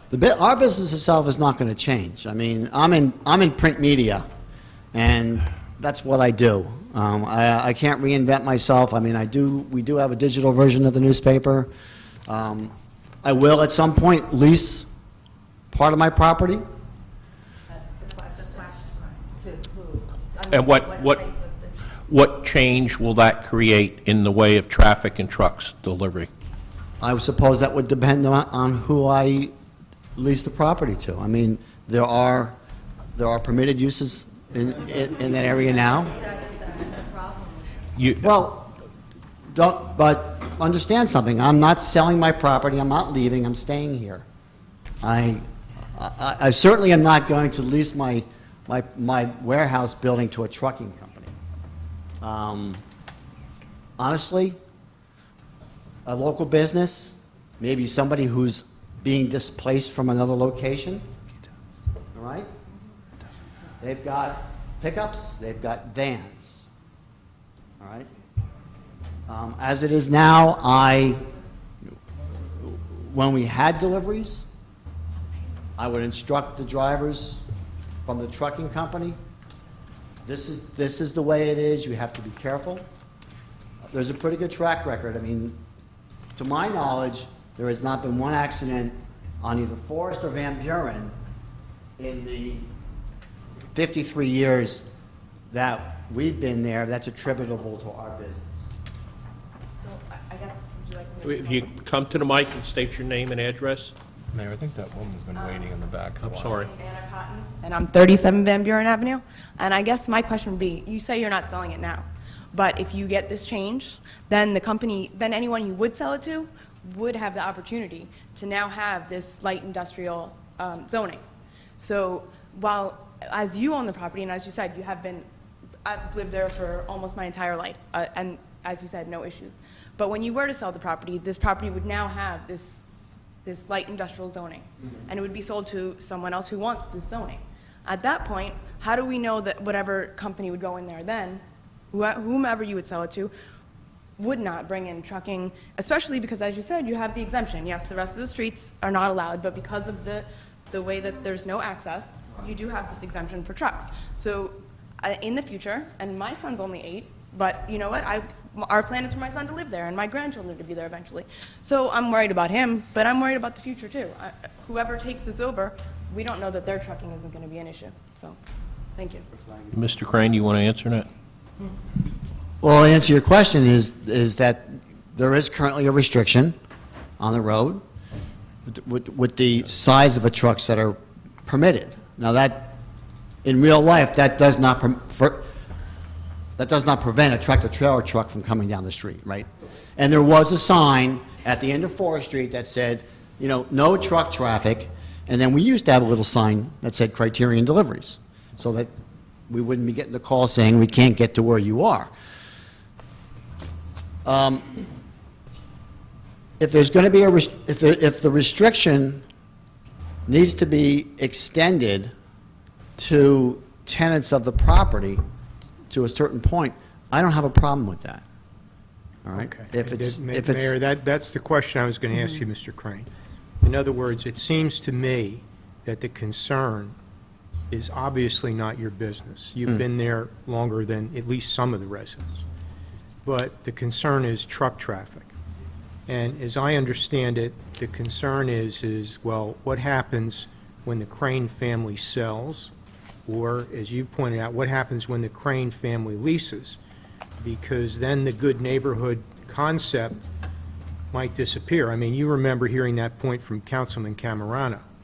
Now, what I heard from the zoning officer, which I think maybe all of us would like to hear again, is if there was any significant change in use, there would have to be a variance. He did But say the question I want to pose to you is, are you willing to submit, if we made this zoning change, to an ordinance that would ban truck traffic on these streets, or is that a problem for you? Well, ban to a certain point, Councilman, define a truck.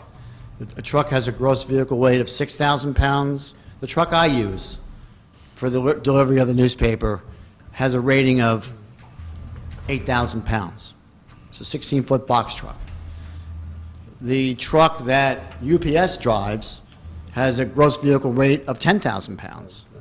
And they're on every single Metuchen street. I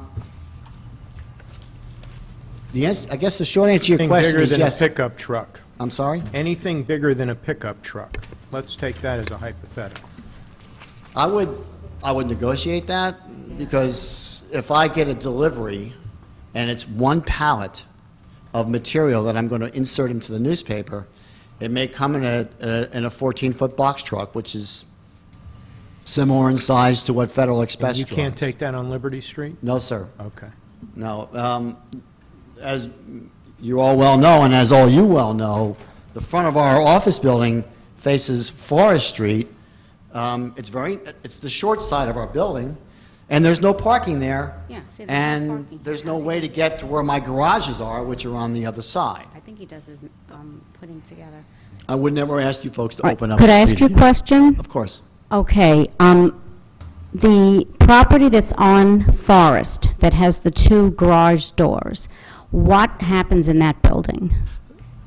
There's actually, I think you mean the property on Van Buren that has the 2 overhead doors. Right, Because the property on Forest has the 1 overhead door, right. okay? 'Cause yeah, I took pictures, so I'm looking at Okay. pictures So the- now. So the property on 103 Van Buren, which is the subject lot, that has been our, what I call our production facility and our storage facility. And what takes place in that building is when we address the newspaper, when we insert supplements into the newspapers, and when we receive material, client material that's going to be used for either mailing work, insert work. That's what's done in that building. Mhm. And that's what's pretty much always been done in that building. Right, because I see here from the front of your building, you look like you have 2 bay windows and a door to go in. That's basically it. On I the don't even- Forest Street Correct, facade, correct. yeah. So then you I- would have to get deliveries through the side. Everything is on, everything comes in from Forest, predominantly Forest because the street's a little wider than Van Buren. Mhm. And that's our address, is 87 Forest Street. And as I mentioned back in, I guess it was April or May at the first meeting, we've always answered Councilman Wallace's question, we always maintain that 87 Forest Street address because of the fact that there's no parking on Liberty Street in front of our building, and that we do provide off-street parking on technically what is the Bell Avenue / Van Buren facade of our property. Would you have any tractor-trailers coming to your, No. Mr. Mayor, we haven't had a tractor-trailer to our business operation in at least 10 years. And I don't anticipate that. As far as any future property owner wanting to use that for tractor-trailers, if you drove a tractor-trailer, would you want to go down that street? You know? And that's not to say that they would. Mayor, Sorry? may I? yeah, Oh. Big truck coming in to Brooklyn. A big truck. It was probably a truck that I used. It was probably a truck that I used. Well, I know truck drivers. we have a, We can't. Councilwoman, you had a question? Mayor, may I ask a question of Mr. Constantine, the planner? This has to do with a memo from May 1st from our zoning official, who's not here tonight. But he wrote in a memo, for example, should the 2 buildings be rented or sold to a plumbing contractor that has office space in the building fronting Forest Street with storage in the warehouse building on Van Buren Avenue, I would be compelled to approve the change of occupancy. The same scenario is applicable to general office uses in certain types of laboratories. So thinking about the discussion we had earlier tonight about the possibility of someday in the future having to relocate businesses from one side of town to the other, one of whom is a plumbing contractor.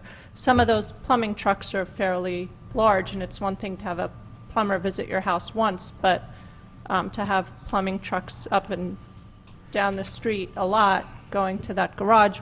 So my question to you, Mr. Constantine, is what other businesses do you think, I know you didn't write this memo, but what other businesses would fall into that category that would fall into that same kind of category where he would be compelled to approve it besides plumbing contractor with that similar size of truck? Right, so he was referring to light industrial uses. Right, light industrial, just to put a picture on it. Right, well, maybe I could just first set as a baseline, the warehouse building with the 2 garage doors can continue as a lawful pre-existing non-conforming use with uses that are substantially similar to what was in them originally. And that gets into issues of whether things have changed or not, but I'm not going to comment on the law, Mr. Murphy could, but it gets into issues of whether there was ever an abandonment or not. So there's sort of a baseline, actually, that the warehouse can be used, you know, at some level as a pre-existing non-conforming use, including to a separate business operation, because right now they're two separate lots. So it could be sold as a pre-existing non-conforming use to another entity to use for something substantially similar to what's been there before. So that's kind of a baseline. Would that mean that it would have to come to the planning board or zoning board for a site plan approval, or? Not if there was a determination, that would, again, come to the zoning official. If the determination or if the applicant argues that and shows proof that they are substantially similar, and I don't know, you know, the exact interpretation on all of that, they have a right to be there. I thought our zoning officers said they'd need a variance. No, huh? No. if Should it's there be a request to same- convert the current office space to a permitted light industrial uses, including but not limited to a distribution center, light industrial plants, or businesses that engage a fabrication of various products, these uses may be considered a change of use group pursuant to the UCC. As such, change of use requires minor site plan review by the TRC for approval by the planning board. Yeah, so Chris is referring to the office building use. So I was just trying to segregate that the warehouse with the 2 bays, the parking in front, that's zoned R3, can be used for a substantially similar use. So we won't get lost in the interpretation. One of the recommendations we had was to try to consolidate this into one lot so that you would have greater control and you basically wouldn't have a bifurcated property where two different things could happen, two different entities. You still could, but bring it all under one lot would give you greater control through site plan review for any change of use. But that's not, we're not considering that tonight, that consolidated. No, it's just a change of the zone. Sir, if you want to step to the mic. That was a recommendation that we made for this consolidated lot. As we previously mentioned that the light industry, they would like to change to light industry, and the owner of the business property is saying that nothing going to change. What the purpose is for changing the zone? Let's leave everything same as previous, and nobody going to have concerns and worries. And besides that, as we know, Van Buren and Forest is very narrow street. As present time, especially winter time, people park on a side. It's impossible. When people park on the side of the streets, it's impossible to cross cars both ways. So one has to be stopped and let go from the positive way, and then pursue the driving. Okay. So if we're gonna allow to get the trucks, so how the people gonna live there? Gonna be more accidents, and we're concerned about the safety. Thank you. Yeah, Bill Moyle from 59 Forest Street. I worked for an electrical contractor for 40 years almost, and the deliveries that we used to get, did require sometimes a fairly good-sized truck. Mr. Crane had mentioned that he uses, I think, a 16-footer that he makes his deliveries to and fro, from the thing, which is a pretty good-sized truck for deliveries. And referring to possibly a contractor, such as a plumbing contractor, they would get almost the same deliveries that we get with their pipe and their different fittings and everything from their different supply houses. And these type of trucks, they can bring a lot of the stuff they can bring in just a regular van. Some of the bigger pipe that they have to bring in, with bigger trucks such as a 16-footer. We've really had a pretty good rapport with the Criterion as far as their trafficking. I don't know whether they do it at night when they make the deliveries, but I barely see a lot of their trucks, which is good. And I'd like to keep it that way. And I think the idea that the board had with limiting the size of the truck that's going to come down there, no matter what he does, whether he sells it or he rents it or whatever he does, to basically maybe the same size that he's using right now, because we really don't have that much of a problem with it. And I know we can't just isolate him and throw him to the dogs either. What would Okay, that size so- be? Huh? What would that size be? I think he said, what was it, a 16-footer? 16-foot box truck, okay. Gross weight? You know? But he also said that the UPS is a bigger size truck, correct? UPS, well... Or FedEx? You wanna come up? Go ahead. Chris Crane. I think if we're going to have a discussion about limiting truck size, usually the standard is by gross vehicle weight as opposed to the actual size of the truck. At least that's how the Department of Transportation classifies the trucks. I mentioned I usually get a 16-foot truck. It usually has a gross vehicle weight of about 8,000 pounds.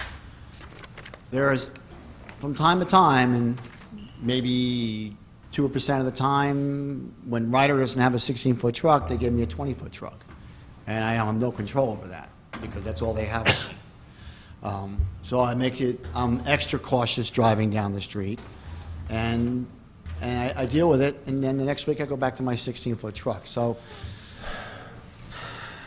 I guess, in my opinion, you're probably looking at something in the neighborhood of maybe 10 to 12,000 gross vehicle weight in terms of a ceiling of restriction. And I'll give you an example, just to put it in perspective for you. The maximum size truck that you can drive without a commercial driver's license, a CDL license, is 26,000 pounds. It's a big truck. Box is about 22, 24 feet long. Anything above that, you have to have a commercial driver's license. So even though the state developed a commercial driver's license, they gave a lot of leeway to pretty good sized trucks. So now, does that mean that someday in the future I may not get a delivery of pallets from a truck that's gross weight at 20,000 pounds? Possibly, if I have something to say about it and I can have them put it onto a smaller truck, I certainly will do that.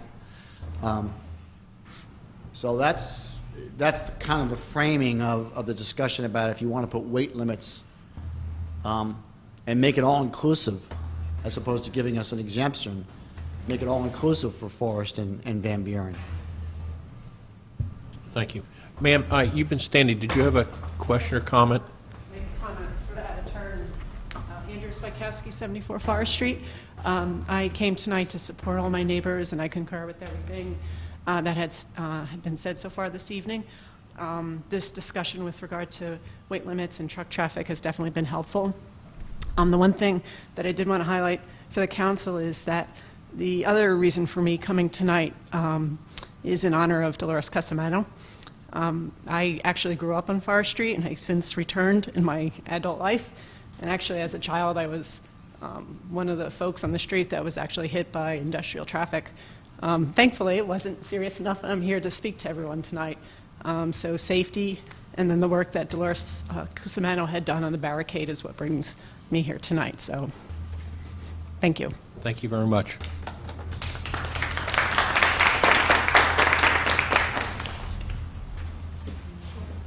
Liang Shi, 77 Forest Street. I just want one more comment. So it's not totally, not only about the size of the truck, it's also about the frequency of the traffic.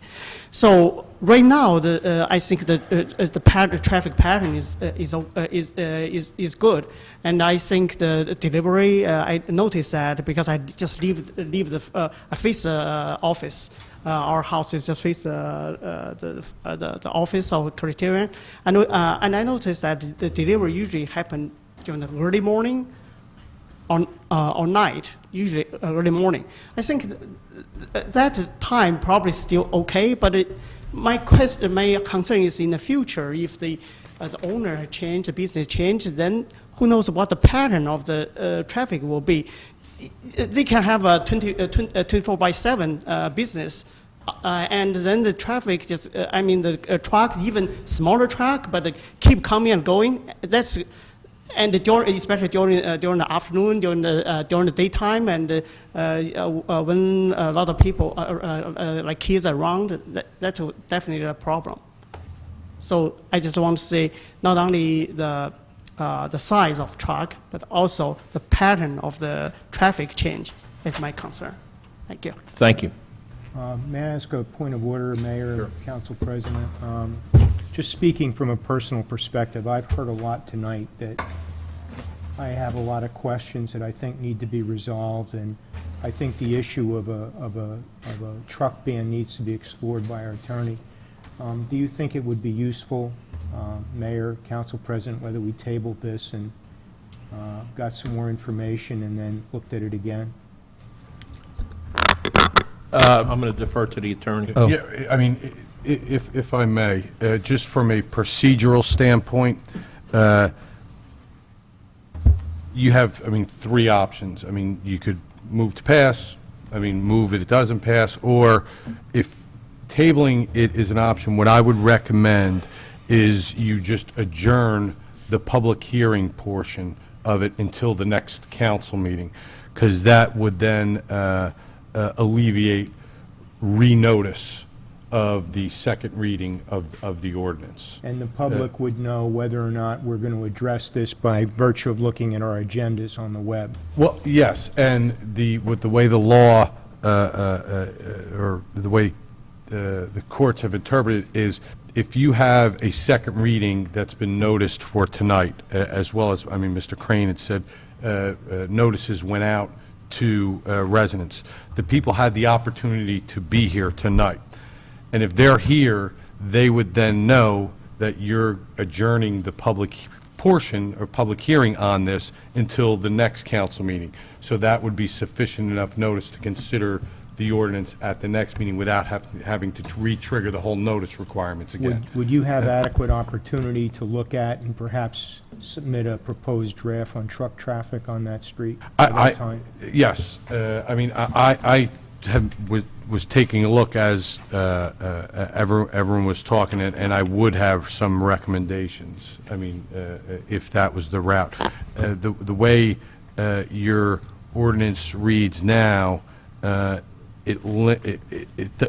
street is not specified as one of those where the truck traffic is limited. However, the way your ordinance reads right now, it says trucks over 4 tons are limited on all streets except the following. Okay. And there is no following. So then it would be a motion to adjourn the hearing until the next motion day? Next Yeah. council? What I would recommend is that in lieu of the public hearing on ordinance number 2014-3, be adjourned until Katie, whatever the next date of the meeting, and then at that point in time, you would continue on, you would reopen the public hearing portion of it, and then you would continue on whether or not you would pass the Procedurally, ordinance. would it be feasible to couple that with a proposed ordinance so that we could join the discussions? Feasibly, no, because in order to pass a truck traffic ordinance, you need two meetings. But we could at least have a conceptual discussion about it. Oh, absolutely. You could have an I mean, you could introduction. adjourn the public hearing on this ordinance for 2 meetings, and that would give you the opportunity to revise the truck ordinance and then have a second reading on the truck ordinance, and then everything all at once. My concern too, would we be able to limit the delivery times in that? Or does that have to be a planning board issue? That's something I'd have to take a look at. You know, in other words, I understand about the frequency that the gentleman just spoke. If we're limiting the size, is there a way to limit delivery time in that ordinance too, or not? I don't think that would be in the truck traffic ordinance. That would have to be in, I mean, probably somewhere else in your ordinances that I would have to take a look at. Okay. What's the council's pleasure? Well, I'd like to make couple comments here based on what we heard tonight. You know, clearly, the relationship that Mr. Crane and his sister and the Criterion has in the neighborhood has been, I think, without complaint. You know, you're a model citizen. The way you operate your deliveries and the kind of trucks, it's very thoughtful and obviously with your neighbors in mind. I think my main takeaway on this is what might happen in the future. And we heard a couple different possibilities and, you know, variances about what size trucks and all that. And the one thing that's not going to change is that this is a residential street. And you know, to me, the needs and the safety of the residents is the most important thing. I understand the business situation. I understand the strange situation you have with these two different zones and all that. But, you know, I think looking at this potential truck restriction might go to address the concerns of everyone here, because I can't imagine this council doing something that is going to jeopardize that neighborhood and the safety of the people who live there. So I think, you know, as we go forward, the focus needs to be on better understanding the future changes and the implication of what might happen. We recognize, and I think it's without question, what goes on today is exemplary and great, but what might happen in the future? So, you know, I think we need to table it or do the adjourning. But I do have a question, though. If we adjourn the public hearing to a future time, it's still the second reading of this particular, right? So we will have to at some point vote yes or no on the way this is written. Correct. Okay. I mean, I think Just what everybody- and Councilman Grazel you couple was- it with something else. Exactly. But let's be clear that this is going to be voted yes or no, with or without some associated. Well, except Right? that I think if we have a proposed ordinance that is acceptable to the neighborhood on truck traffic and is acceptable to Mr. Crane, and the council announces its good faith intention to couple the two, and we clearly have a moral and ethical obligation to follow through with that, I think you can have it in an informal sense. But I think what we need to do is we have to see what such an ordinance looks like. I think there were people here tonight who thought there was such an ordinance, and our council's just told us there isn't. Right. Well, I just to help everyone out, I'll read to you the ordinance. It's section 185-18. Pursuant to NJSA 40:67-16.1, the streets or parts of streets as described are hereby designated as routes for vehicles over 4 tons. All trucks having a total combined registered gross weight of vehicle plus load in excess of 4 tons shall be excluded from all streets except from those streets listed which form a part of the system of truck routes. Vehicles will be permitted on all streets for the purposes of the pickup and delivery of materials, and then the listed is name of street, location, and in parentheses, it's reserved. So just from a practical aspect, I mean, I can tell you, for me drafting the ordinance, I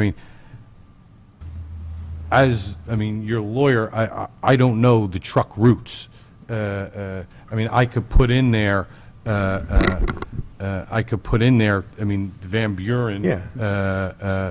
However, Counselor, if I may, that ordinance has been interpreted to mean that all streets other than state or county roads prohibit truck traffic over 4 tons. I think we're talking about a specific ordinance for these two streets at this point. Sure. Right. I mean, this was amended many times with the, I guess, oversight of the Department of Transportation, who had to approve this ordinance. And actually, it went through many permutations, and we finally got to the point where the Department of Transportation did actually approve this. But I'm just telling you what the courts have upheld here, and what the general interpretation is. And I'm not saying that that shouldn't be changed or it couldn't be enumerated or elaborated on, but that's the history of how that came to be. My feeling is that we should table this, but Katie, what is our September meeting? September 2nd, it's a Second. Tuesday. I would not like to see this ordinance considered until after an introduction of the truck component in a separate ordinance. And now, we could introduce that in August, and then be looking to adopt both of them, if we're going to adopt any of them, on the 2nd of September. In other words, I agree with the good faith effort, but I want to assure that both of them are done, if they're going to be done at the same time. So I would say, let's have an introduction, if you draft something for us for August 18th that talks about sizes and, if possible, the frequency of trucks, and then on the 2nd of September, revisit this ordinance and the second reading on the truck ordinance. Is that? Yeah, I mean, just so I'm clear in my direction, is the definition I'm utilizing, because I believe what Mr. Crane did say is correct, it's not the box size, it's regulated via By weight. volume. By weight.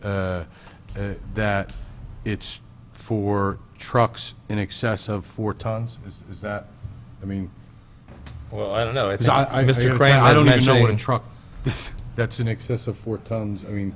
Didn't you mention something about 10 to 12,000 gross weight? I Or think that's like a 16,000-pound truck. I mean, again, we're going to need guidance. We don't know what tonnage of trucks Councilman, means. so far as crafting an ordinance, the only advice I could give you would be to see what other communities have done. I just know from practical experience that a lot of delivery vehicles are over 4 tons.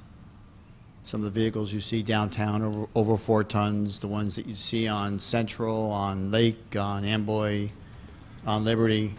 So I think that I think weight limit of 4 tons for a residential street is the norm. Okay. I see it all over the place. I think we all have. You're right. I think the ordinance may be crafted, and again, this is my own opinion, that if a delivery is being made and it's a rare occurrence and the truck happens to weigh more than 4 tons, then they do it at their own peril, in whatever mood the police officer happens to be in that day. Yeah, that's not going to work. I mean... Because we put I know, residents but in that- peril, which is what we were not going to do. But if I were to suggest, 10,000-pound weight limit, 12,000-pound weight limit, everybody in all the other streets in Metuchen are going to say, what are you, nuts? Well, I think we're talking about drafting something specifically for these two streets. I think you should do some research in the borough files, because there was some kind of ordinance made for those 3 streets when it was cut off. Well, it didn't make it in here. 75, you said? In 1975, truck traffic I was... remember- I'm sorry, I Mr. remember when they cut it off, because we had to stand there to turn all the trucks around for about 3 months, Right. Oh, yeah. all day long. And it went, and you want to say, like Mr. Wallace, it went all the way through the year 2000. Right. We were turning them around down at our Right. place. If it's going to be specific to Van Buren and Forest, then, and I don't know the legal ramifications of that, spot ordinance, as for lack of a better term, I guess you could do what you please. But in 1975, truck traffic was restricted on those 2 streets. Some kind of ordinance back around that time on those 3 streets. I can Have to look in the recall files to find. instances where truck drivers were pulled over by the police, and they said, "Oh, we're making a delivery to the Criterion," and they're like, "Well, okay." So, thank you. Thank you. Okay, so is there a motion to table this until September 2nd? Motion to adjourn, I think. Yeah, we're going I make a motion to adjourn. To adjourn the public hearing till Okay. what date? September 2nd. To September 2nd. Is there a second for that motion? Second. All in favor? Aye. Does that have to be a roll call or just a simple vote? All in favor. Okay. All right, so then we will not address this until September 2nd. On August 18th, hopefully, we will have some type of ordinance written about truck size. The public going to be noticed about that we're going to be on agenda,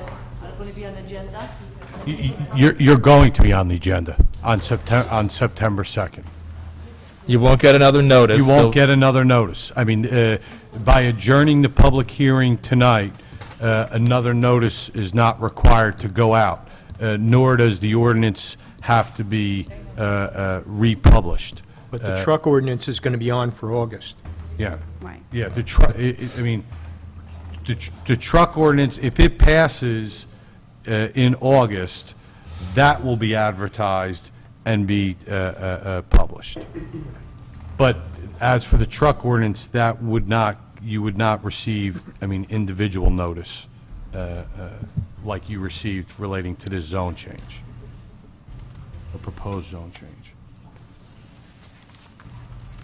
Okay, are we Okay. closed on that?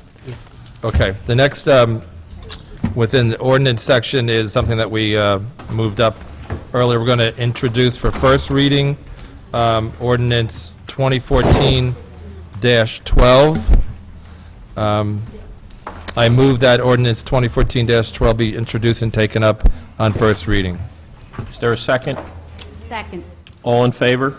Aye. Aye. Katie, would you read the ordinance by title only? Do you want me to wait until you go ahead? You just wait a minute. Okay. All right.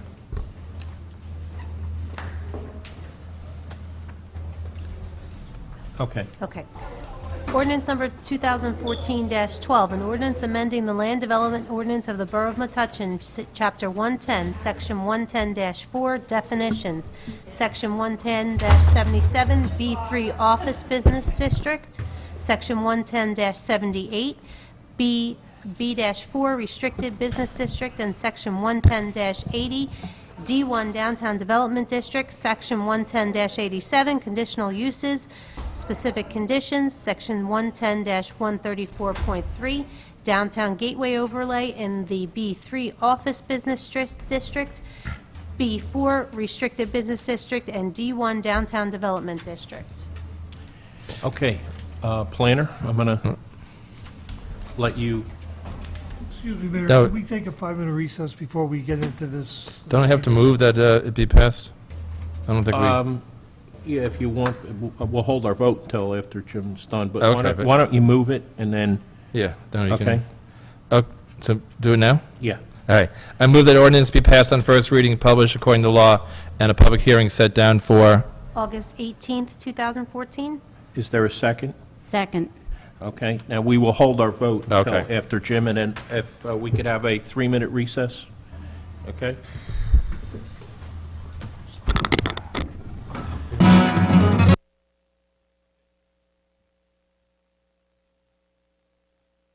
This presentation is about establishing a downtown gateway overlay district to promote a supermarket anchor in the downtown. I'm going to give a short presentation.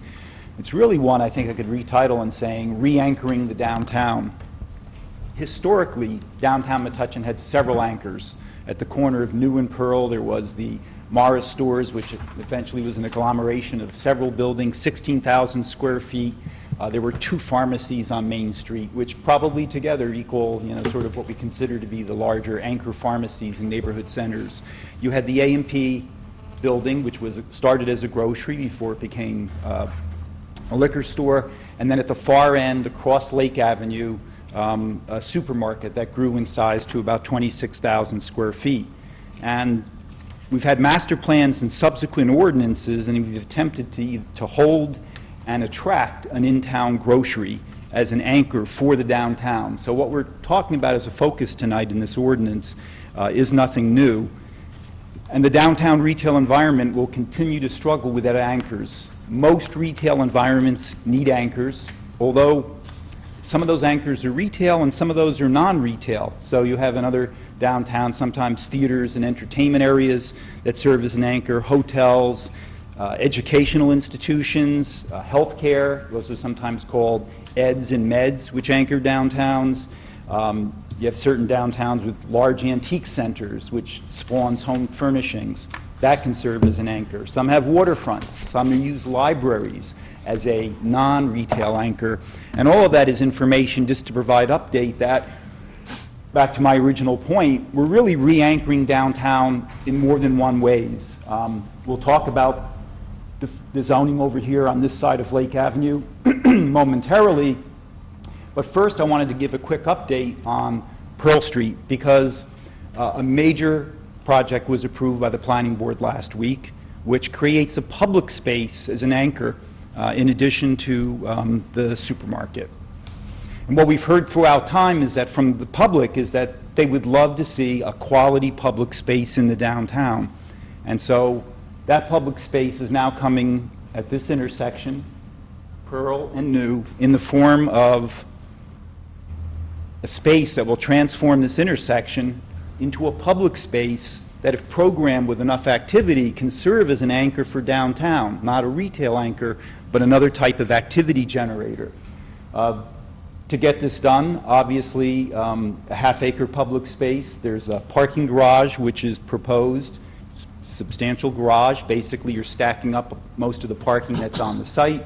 It filters down to this space, which is a seamless public space. The paving extends out flush across the street to the far side, and basically provides a frame for activity generating or to act as an anchor for the downtown. And so this and its proximity to Main Street has a certain effect.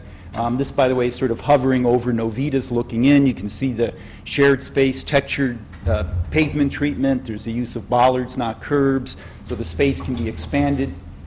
And it's a transformative moment in terms of the pavement at this corner, which has been populated by these vehicles, that multi-ton steel and glass vehicles, becomes a people space of the highest order. And we've really set the bar in saying this needs to be top of class. This is sort of hovering over the A&P building looking out. You can see it's a depiction of a concert. There's potentially a food truck and other vendors activating the outdoor space.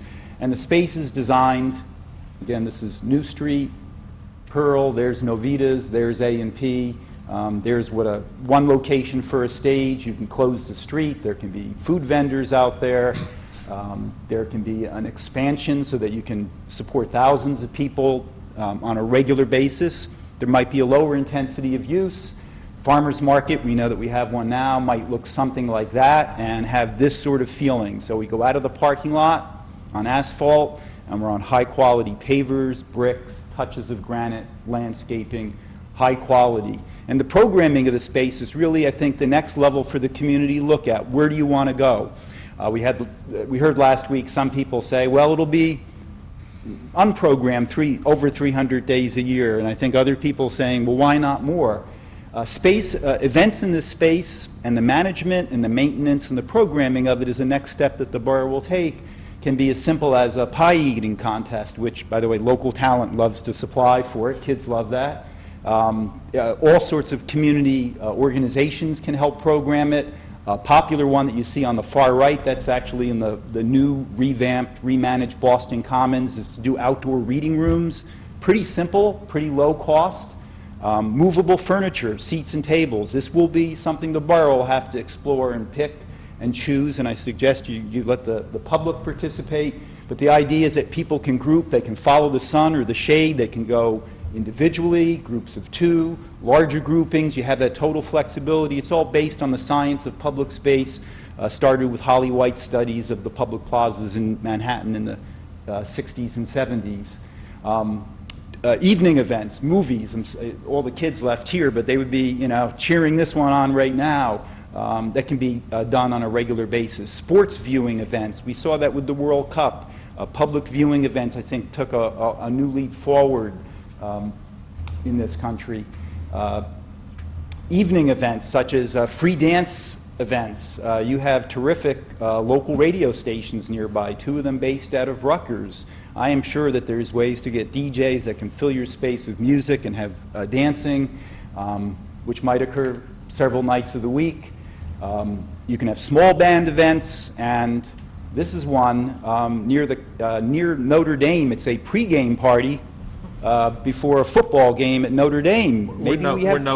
We party before games. We might have pregame parties, here for Rutgers. I mean, the possibilities are limitless, but the point being that this space, if programmed properly, can be an activity generator that really sets a tone for Main Street, activity for Main Street, helps attract retailers, and think, where's the next town that has something like this? You have to go quite a distance. So it's an opportunity, position, be different, be good, create local businesses.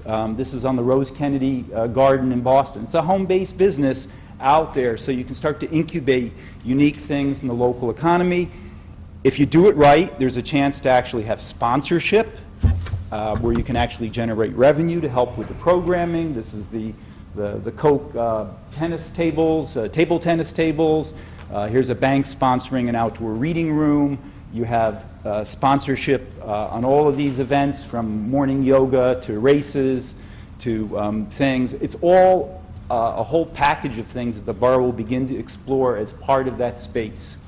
So now continuing down New Street and coming towards Lake Avenue, this is what the corner will be, and one of the things that was required by the planning board in response to comments from the public as well as planning board members is that there will be flex space along all of New Street. And a big concern was, with Whole Foods coming on the other side of the street, with a major supermarket anchor potentially creating lots of activity, there was a need for all of New Street to have potential activation. Other changes occurring across New Street, I'm sure that, let's go back for a second, that was the former Blockbuster building, which has been approved, and actually we're picking brick samples this week. This is going to start construction on Fast Track. It also, in its DeVita Dialysis Center, they're taking over lots of Blockbuster buildings throughout the state. There's also a full streetscape improvement that will occur along this edge here, obviously sorely needed. And now to just sort of set the tone back for this area that we're talking about for the zoning tonight, this is where we were not that many years ago when the supermarket was operational. If we talk about complete streets and pedestrian friendliness, this is a pretty good slide for pedestrian unfriendliness. Sorry, I'm just trying to get my... Yep, this is the loading that occurred, the truck loading that occurred right in the middle of the street there. We talk about truck safety. And this was probably the highest traffic generating retail use in town. I know when the Metuchen 2000 study was done in 1979 by Rutgers, this corner was rated the most unacceptable place in the community. There were challenges over the years with the supermarket here.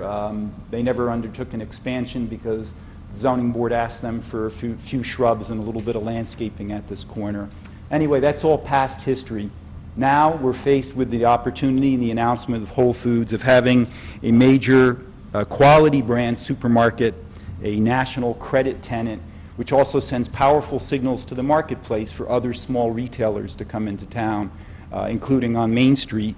The presence of a national credit tenant with a highly recognized brand name has the ability, combined with what's happening with Pearl Street and the Piazza, to really be a game changer. And I think a lot of the concern that you hear in town about Main Street 2 years from now, these two actions will really help to solve a lot of those problems in terms of changing the dynamics of the community.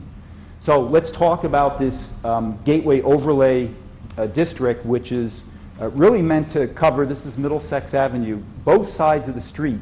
And the reason being is that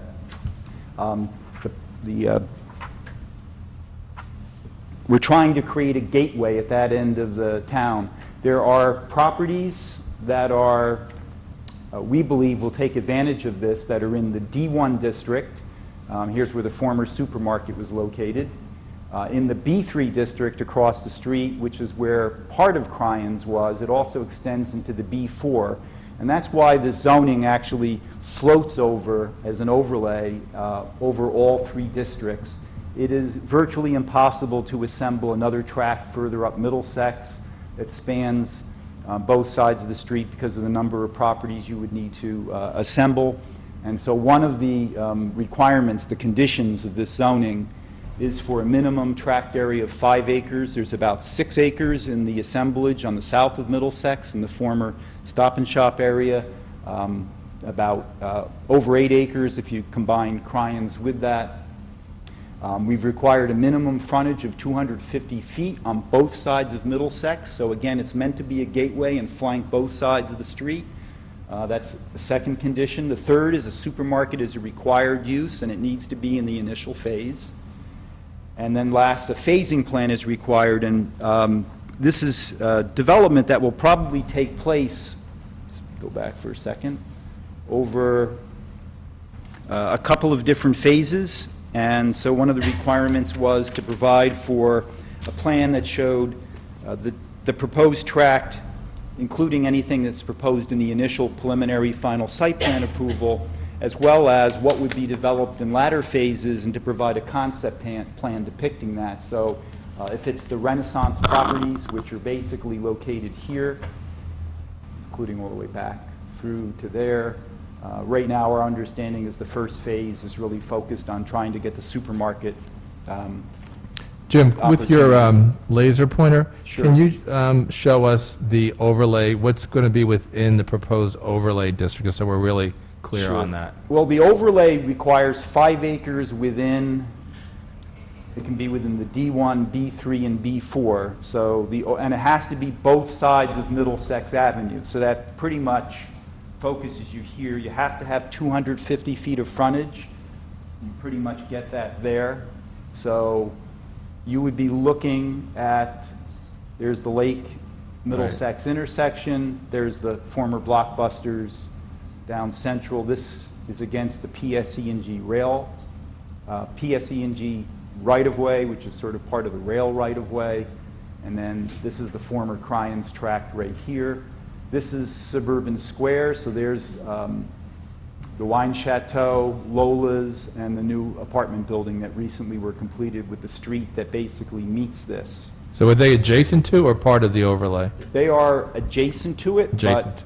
there could be portions of that property that might be utilized to rationalize some parking areas or circulation. And, That could happen. Now, what is that other parcel that's the furthest down, I guess on the furthest down one that has some, that one? That's Yes, what's actually, that? that's the concept plan that's in the Middlesex Greenway extension plan for Trailhead Park. So that's Trailhead Park? That's Trailhead Park. Okay. Yeah. Which, in the scheme of bigger anchors, obviously could become a space for even larger public events at some point in the future, the scale of multi-thousands. Okay, so again, D1, B3, B4, it's not likely that you could assemble another track to do it. I mean, the assemblage would just be almost impossible. So those are the conditions that bring down basically this floating overlay. The permitted uses, most of them, many of them are already permitted in the D1, B3, or B4. So let me just quickly comment on the ones that are changed and modified. And I'm not going through all the provisions of the ordinance, but just trying to give you a sense of the major points. So a supermarket is a required use, as I mentioned before. We're allowing it to go up to 50,000 square feet. Previous efforts for years, we're always trying to target something 40,000 or under. I think Whole Foods right now is thinking about something around 43, 44,000, plus maybe mezzanine space. We felt give them a little expansion potential if they need it. We'd also allow the supermarket to have eating, drinking on premises, and an outdoor cafe. We know all of that's a part of their intention. So it permits service businesses, which are permitted now in all those zones, offices permitted in all those zones, banks, including drive-throughs, are permitted in those districts. For the B3 and B4, I'm not sure about the D1. I can check that if you have a question. Eating and drinking are permitted in the districts. Apartments are permitted presently. We would restrict those so that you cannot have any ground floor apartments fronting on Middlesex or Central Avenue. They would be permitted only on the north side of Middlesex. So basically, The only place apartments would be permitted would be on the former Cryans tract. And that's sort of an important shift with this ordinance. There are currently almost 170 residential units permitted, approved. They're entitled between this tract and the Cryans tract. So we would see a substantial decrease in density in this area by basically repositioning for more extensive retail and commercial use. Any apartments would be on the north side of Middlesex, where they would really round out the block of, I call it the suburban square block, with Lola's, the apartments above Lola's, the apartments just built next door, the housing that you have in Central Square. You know, you have more of a mix of uses, including residential, on that side of the street, and so this would potentially allow that to round out if apartments are included at all. So And there's... Jim, are you saying that this proposed overlay would not permit residential in there? On the south side, no. Okay, so it would have to be on the... It would have to be on the north side. So it's sort of a shifting and recompacting, allowing that block to sort of bound itself out. You're also next to the Greenway extension on that block, so that makes sense from that standpoint as well. And your eating and drinking establishments, because this question always comes up in town, it would not permit fast food establishments that serve pre-prepared foods. No, we still have the exception on fast food and drive-in restaurants. But it would permit like a Chipotle type? Yes. Okay. Absolutely. Casual dining. Casual dining. Category, yes. Thank you. So let me see. Apartments, nursery schools and daycare centers, dry cleaning as long as it's not done on premises, be a drop shop, health clubs, gyms and spas, inns and hotels. We did add that use in just to provide a little more flexibility. I think this location will change at some point in the future with, you know, a major anchor. I know oftentimes people will, you know, give their identity, such as, you know, we're located across from the such and such, and I think you're going to have a such and such that people will identify with. Last, social clubs, halls, and lodges, and borough-operated facilities. So again, a lot of the uses are permitted presently. The new ones are basically supermarket, retail, which was held out of all these zones back 30 years ago in an effort to not allow strip malling of the downtown. So that's why it's being permitted only through this mechanism. And those are really the big use issues that come into play, that you only get if you come in with this larger master plan, larger tract assemblage. And a pharmacy would be permitted? Pharmacies are permitted right now with, as a retail use in the downtown. They're permitted, for instance, the A&P property permits retail because it fronts on New Street, so that could be a larger format pharmacy. We don't differentiate it as a particular use. Any questions for Jim? Yeah, I actually have a question. The street that the borough acquired that I guess extends Central Avenue and then it kind of goes around, it can loop over to Lake, has anything been concluded on how that's going to be? Because just in my own experience in town, I think when cars kind of go around there, they're kind of cutting off into a flow of traffic, and I think that slows things down. So has anything been determined how that, street is going to be? Is it going to kind of dead end maybe and have access to all the businesses, but then they'd have to come out and go back up to Middlesex Avenue? That's my question. Nothing's been determined. No, I think that would be part of a site plan approval from the planning board. Okay. Yeah. And prior approvals that continued through on that. So it's approved to go through? Correct. But that doesn't mean that... Under the past approval. Right. Under the past approval. Well, it's actually borough property now. Yes. Okay. The end is... And been there will be acquired a by new the- sidewalk along the whole edge of the former Blockbuster tract. I have a quick question. Ma'am, we will open to the public in a little bit, but any other questions from the council? Just one other last section on the off-track, on the design standards and then off-track improvements. Again, just summary, there's a whole series of them in the ordinance, but just sort of high level. One of the things that we've put in is a reduced setback adjacent to railroad and utility properties. The reason for that is you do have railroad and utility. There's sort of a PSE&G easement that Renaissance obtained before, and that PSE&G property, it's an easement they obtained on the PSE&G, the utility property. That PSE&G property is here as well. So we're basically allowing for kind of flexible use against that edge. Buildings facing streets have to have facades that engage and activate the streetscape. No backside, so basically the condition that still exists in what I call the old Carvel strip. And what used to exist here with the supermarket, you can't have that, so you have to use some sort of design techniques to open those up, activate them. There will be some on-street parking, which will help, although the majority of parking is behind, but we don't want to have continuation of that backside condition. And then last, the supermarket may have parking between the building and the street, and again, that is the only use that can basically have that parking field at the edge. And we'll talk a little bit about the street now related to off-track improvements.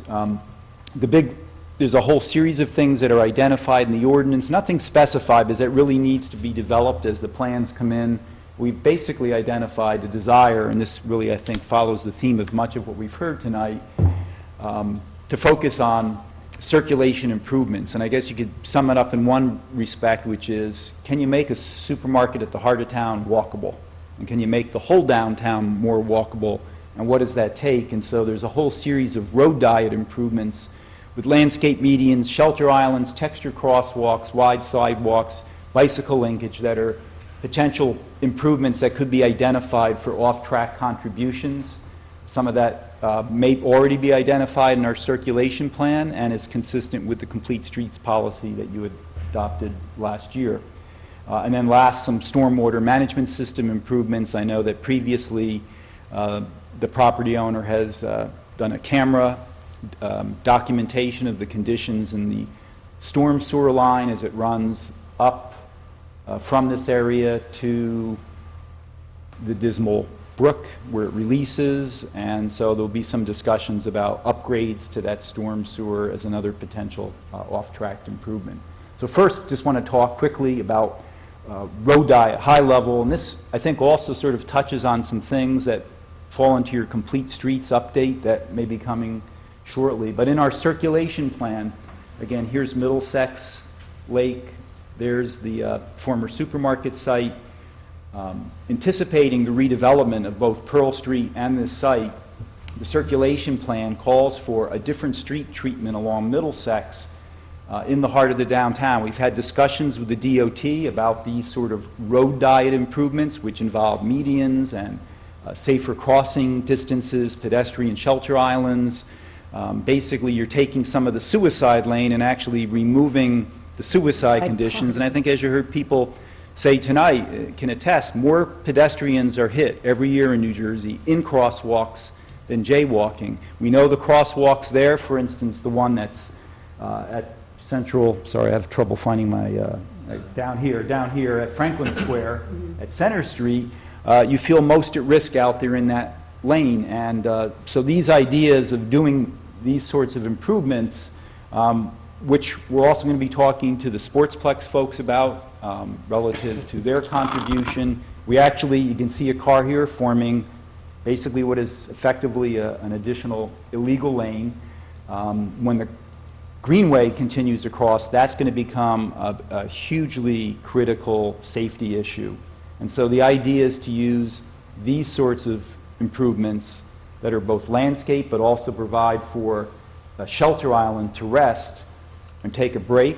Some of the existing crosswalks and the geometry in some of these islands will be removed. It'll shorten some of the distance, make it safer, less time in the street. That's very important for 8-year-olds and 80-year-olds and everybody who doesn't move quite as quick as some of the other folks out there. There'll be other upgrades and improvements along Middlesex. You can see a little bit more of a close-up. The idea, though, is to get contributions from multiple sources, multiple developing and redeveloping properties, to try to put in place a whole series of improvements along Route 27 and Middlesex Avenue in the center of town Obviously, the complete streets approach was something we've already done pieces of. And it's hard when you're seeing block by block.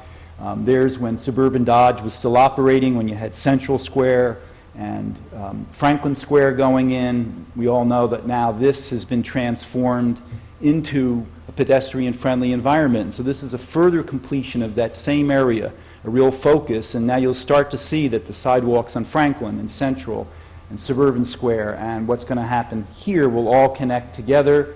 Again, it can include, all of this may not be funded from this one application, so we're going to need to seek some other sources, but I do think we should try to bring it all together in as short a period of time as possible. We'll use the Complete Streets Toolkit. We'll get some of the funding, again, as an off-track improvement here. And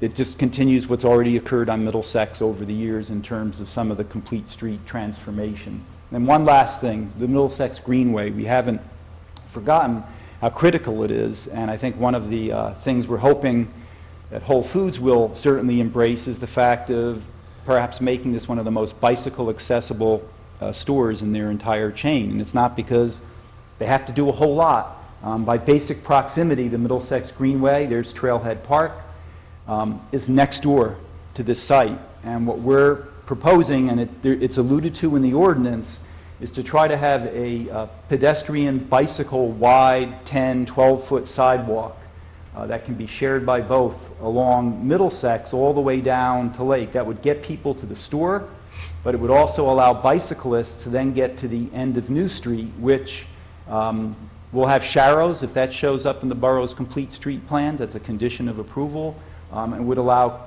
linkage all the way to the piazza, Main Street beyond. Those are all things that will come in the complete streets plan, but it's going to be very important to get that pedestrian bicycle linkage done right at once here. And I just want, I see Mr. McDade is here tonight, and hopefully you, by sitting through the earlier part of the meeting, get a better appreciation of the pedestrian safety, the issues, and how important that is to everyone in town.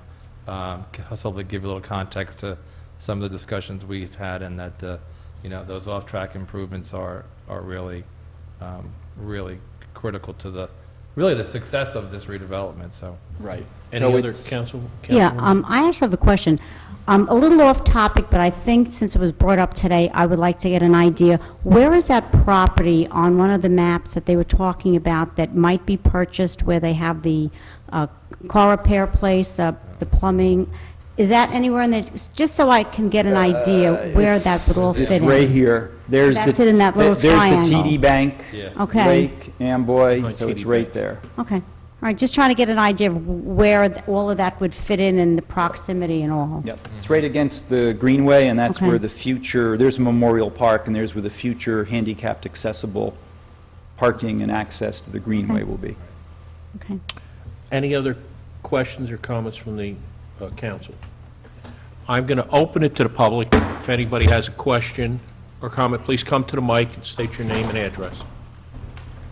Lola Moyle, 59 Forest Street. It looks beautiful. I mean, it really does. I think a lot of effort went into it. The only question that I have is traffic concerns. I mean, I know you have this beautiful parking garage, and I know you have all of that, but now we're going to have even more people coming into town, and of course, you have your safety issues and all of that. But what can we do with the traffic that this is going to bring? I mean, I think it's a great idea, and I love it. I live off Central Avenue. I'm going to want to go in that, go into that direction. So that's my only concern. I mean, I think it's great. I've seen it done in other towns where they've done this. My daughter lives down in Columbus, and I think there's a town, Robbinsville, not far from her, and I think they've done it down there, and it looks great. I'm just concerned with Metuchen's a small town. Ma'am, I Just could get tell it you, out. since we heard this application for the Pearl Street last week, the anticipation is that with the commuters, that we're going to reduce relatively, roughly 100 commuters. So 100 cars Right. won't be coming into the downtown because they'll be replaced with residents that live in the apartments that will be built on Pearl Street. Right. Those residents will help to support the businesses. So we're looking at the potential that we're going to reduce the number of cars anywhere from 100 to 150 cars per day in the downtown. Now, Whole Foods will also generate traffic too. We're not going to be, kidding anybody. But it's not like it's a flow of traffic that 300 cars come in all at one time like we have with the train station. But I just have to laugh. My husband and I went to Trader Joe's last Sunday. Did we go? You had to see it. There were cars just waiting in a row for people to pull out a parking space so you could get in. I mean, it was very congested. Yeah. But Another thing just to looks great, though. keep in mind is we've had a food store there for Yes. decades and decades, so it's not like we tore down houses and now we're putting a supermarket. So, Right, I'm but just thinking you're- the whole- yeah, the whole right, thing, exactly. And just and one last point, I think a lot of the events that you're going to program in the piazza are going to be off-peak to commuter rush hour.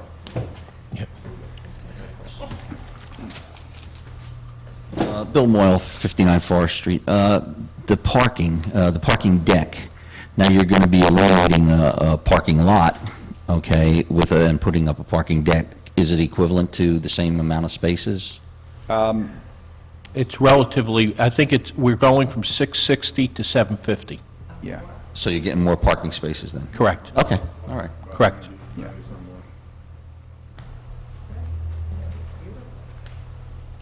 Anyone else? I'm going to close that section of the meeting, and now we have a roll call vote. I just had one question. Once this is passed, what's left in terms of permits and licenses and et cetera before this thing's ready to go? The applicant would have to file a conditional use and site plan, similar to what the planning board heard last week. If it's a phased plan, which I understand it will be, then it would identify the site plan, preliminary and final, for the first phase. We'd have a phasing plan and a concept for the remainder. And that's the process. It would go to the planning board for an approval. And there'd be lots of pre-application meetings, obviously, dealing with a lot of issues. Similar to what we did with Pearl Street. Yes. Okay.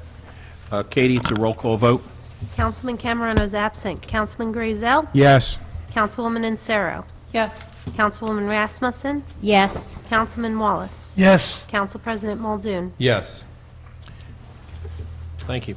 Thank you. It was very informative. I move that the communications consent agenda items A, B, C, and D be approved. Is there a second? Second. All in favor? Say aye. Okay. Opposed? Okay. We're at that point. Did Fred go? Yeah, I think we ought to we'll schedule him for, Fred. reschedule him because of the lateness of the evening, and I know he has got to be here early. We're at that point where we have the reports of council members. Council President? I have no report. Thank you. Councilman Wallace? No report, Your Honor. My commissions don't meet this month. Okay. Councilwoman Rasmussen? Why do you say it that way? Because I know. I actually have something very brief. The Shade Tree Commission didn't meet, Development didn't meet, Environmental Commission didn't meet. The Chamber, the Country Fair is set for October 11th, and the theme this year is movies, so kind of put your thinking caps on and come up with some great ideas for your booths. And also the farmers market continues to attract many customers, buying fresh local produce, bread, meat, cheese, and other items. And also our next cruise night is August 6th on a Wednesday. And I just want to say that the Environmental Commission applied for the Sustainable New Jersey, and we received feedback on our application. We were awarded 40 points for 3 actions that we submitted, and we need a total of 150 points to achieve bronze level. The Environmental Commission and the Shade Tree Commission are working together to complete other actions we submitted to achieve the additional points needed. And this is the first time that Metuchen has applied, and if we are unable to achieve it this year, because, we're novices, we're just learning, then I'm certain next year that we will achieve it. And that's my report. Thank you. Councilwoman Insero? The only thing to report is that the Board of Health, which was going to meet this Wednesday, is postponing their meeting to Wednesday, September 17th. Okay, thank you. Councilman Grayzel? Thank you, Mayor. The Cable and Technology Advisory Committee is nearing the end of its negotiation process to renew the franchise with Cablevision. We are preparing a report which may be submitted at the next meeting. The Arts Council is in the midst of a busy summer cultural season. Saturday, August 23rd at 8 p.m. will be the Under the Stars movie night for kids at Oakland Park, featuring The Little Mermaid and The Goonies. Admission is free. Please plan on being there. On Saturday, July 26th at 8 p.m. will be the Schoolhouse Songwriter Series at the Franklin Schoolhouse Cultural Center, featuring top singer-songwriters Rich Deans, Honor Finnegan, Schaefer James, and Sharon Goldman. Admission is $10. You can obtain tickets by contacting Nancy Goldberg or appearing at the door that evening. The summer concert series renews again on Thursday, August 14th. There are 3 Thursdays in August with concerts starting at 7:30 at the Senior Center. Admission is free. That's August 14th, Andy B., a pop rock songwriter. August 21st, Big Nancy and the Supreme Court, which is R&B. August 28th, Kevin Hildenbrandt Trio for jazz. That completes my report, Mayor. Thank you. Dennis, do you have any report? I have no report. Bill? I have just a few items that I wanted to bring to your attention. One, I've been in touch with the county through Freeholder Director Rios.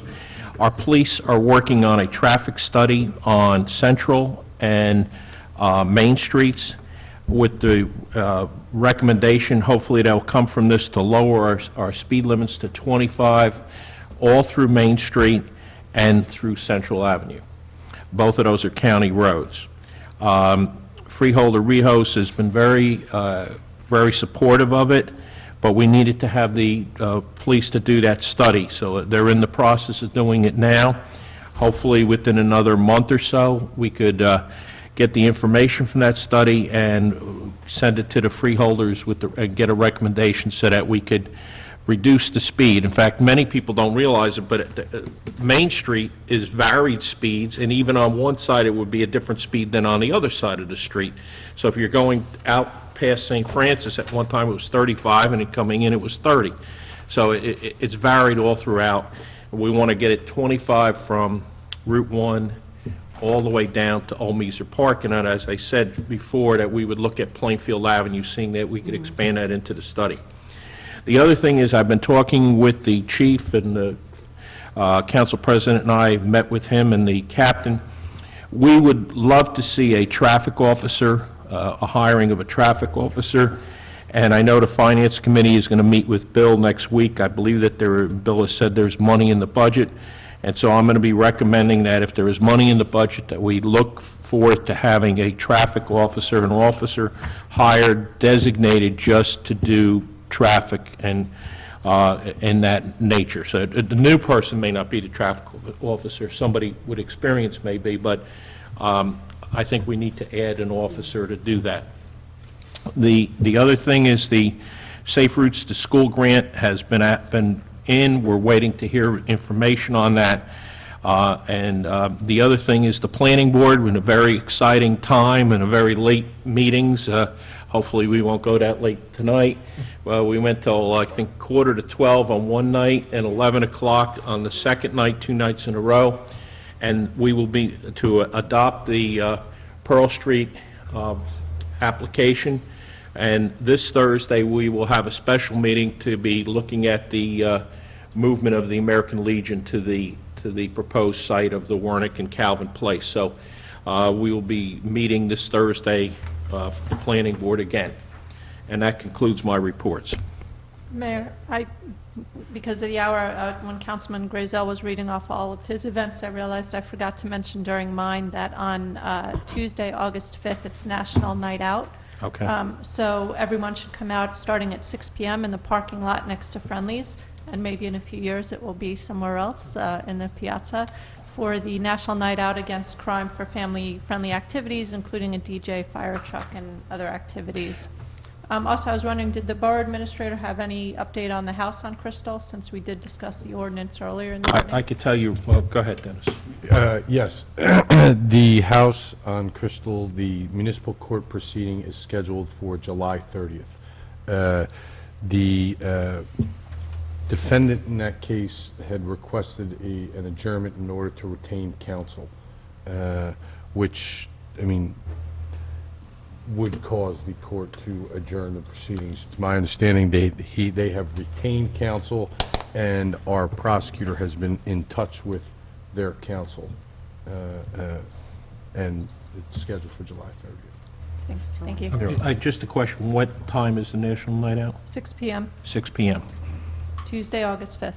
Okay, Metuchen Municipal Alliance will have a table. okay. Anything else? Okay, then, Council President? Thank you, Mayor.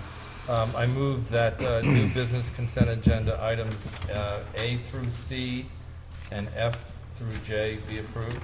Is there a second? Second. All in favor? Aye. And before we move on, one of the things that we just approved was a resolution affirming Metuchen as a fair trade community. And I think we have one of the owners of Marafiki, our wonderful fair trade store here in downtown Metuchen. She might want to say a couple words. Sure. I'm Deborah Zupan, co-owner of Marafiki Fair Trade. I also live in Metuchen at 212 Midland Avenue. Fair Trade Towns, Fair Trade Campaigns is an organization that certifies not only towns, but congregations, universities, even whole countries, as designates them as fair trade. There's 1,400 fair trade towns worldwide, and several of them are right here in New Jersey: Red Bank, Highland Park, Montclair, Teaneck, and I think Hoboken are all fair trade towns. And just to go over the highlights really quick, I know you all have the resolution, but that fair trade is a market strategy that promotes fair labor practices and healthy and safe working conditions for the producers. This is food items, gift items, and these items are mostly produced in developing nations. It's also means livable wages for the people that are producing the items. Fair trade products are also sustainable and eco-friendly, so it contributes to a healthy planet for everybody, not just the producers. And that many customers are now searching out socially and environmentally responsible ways to spend their money.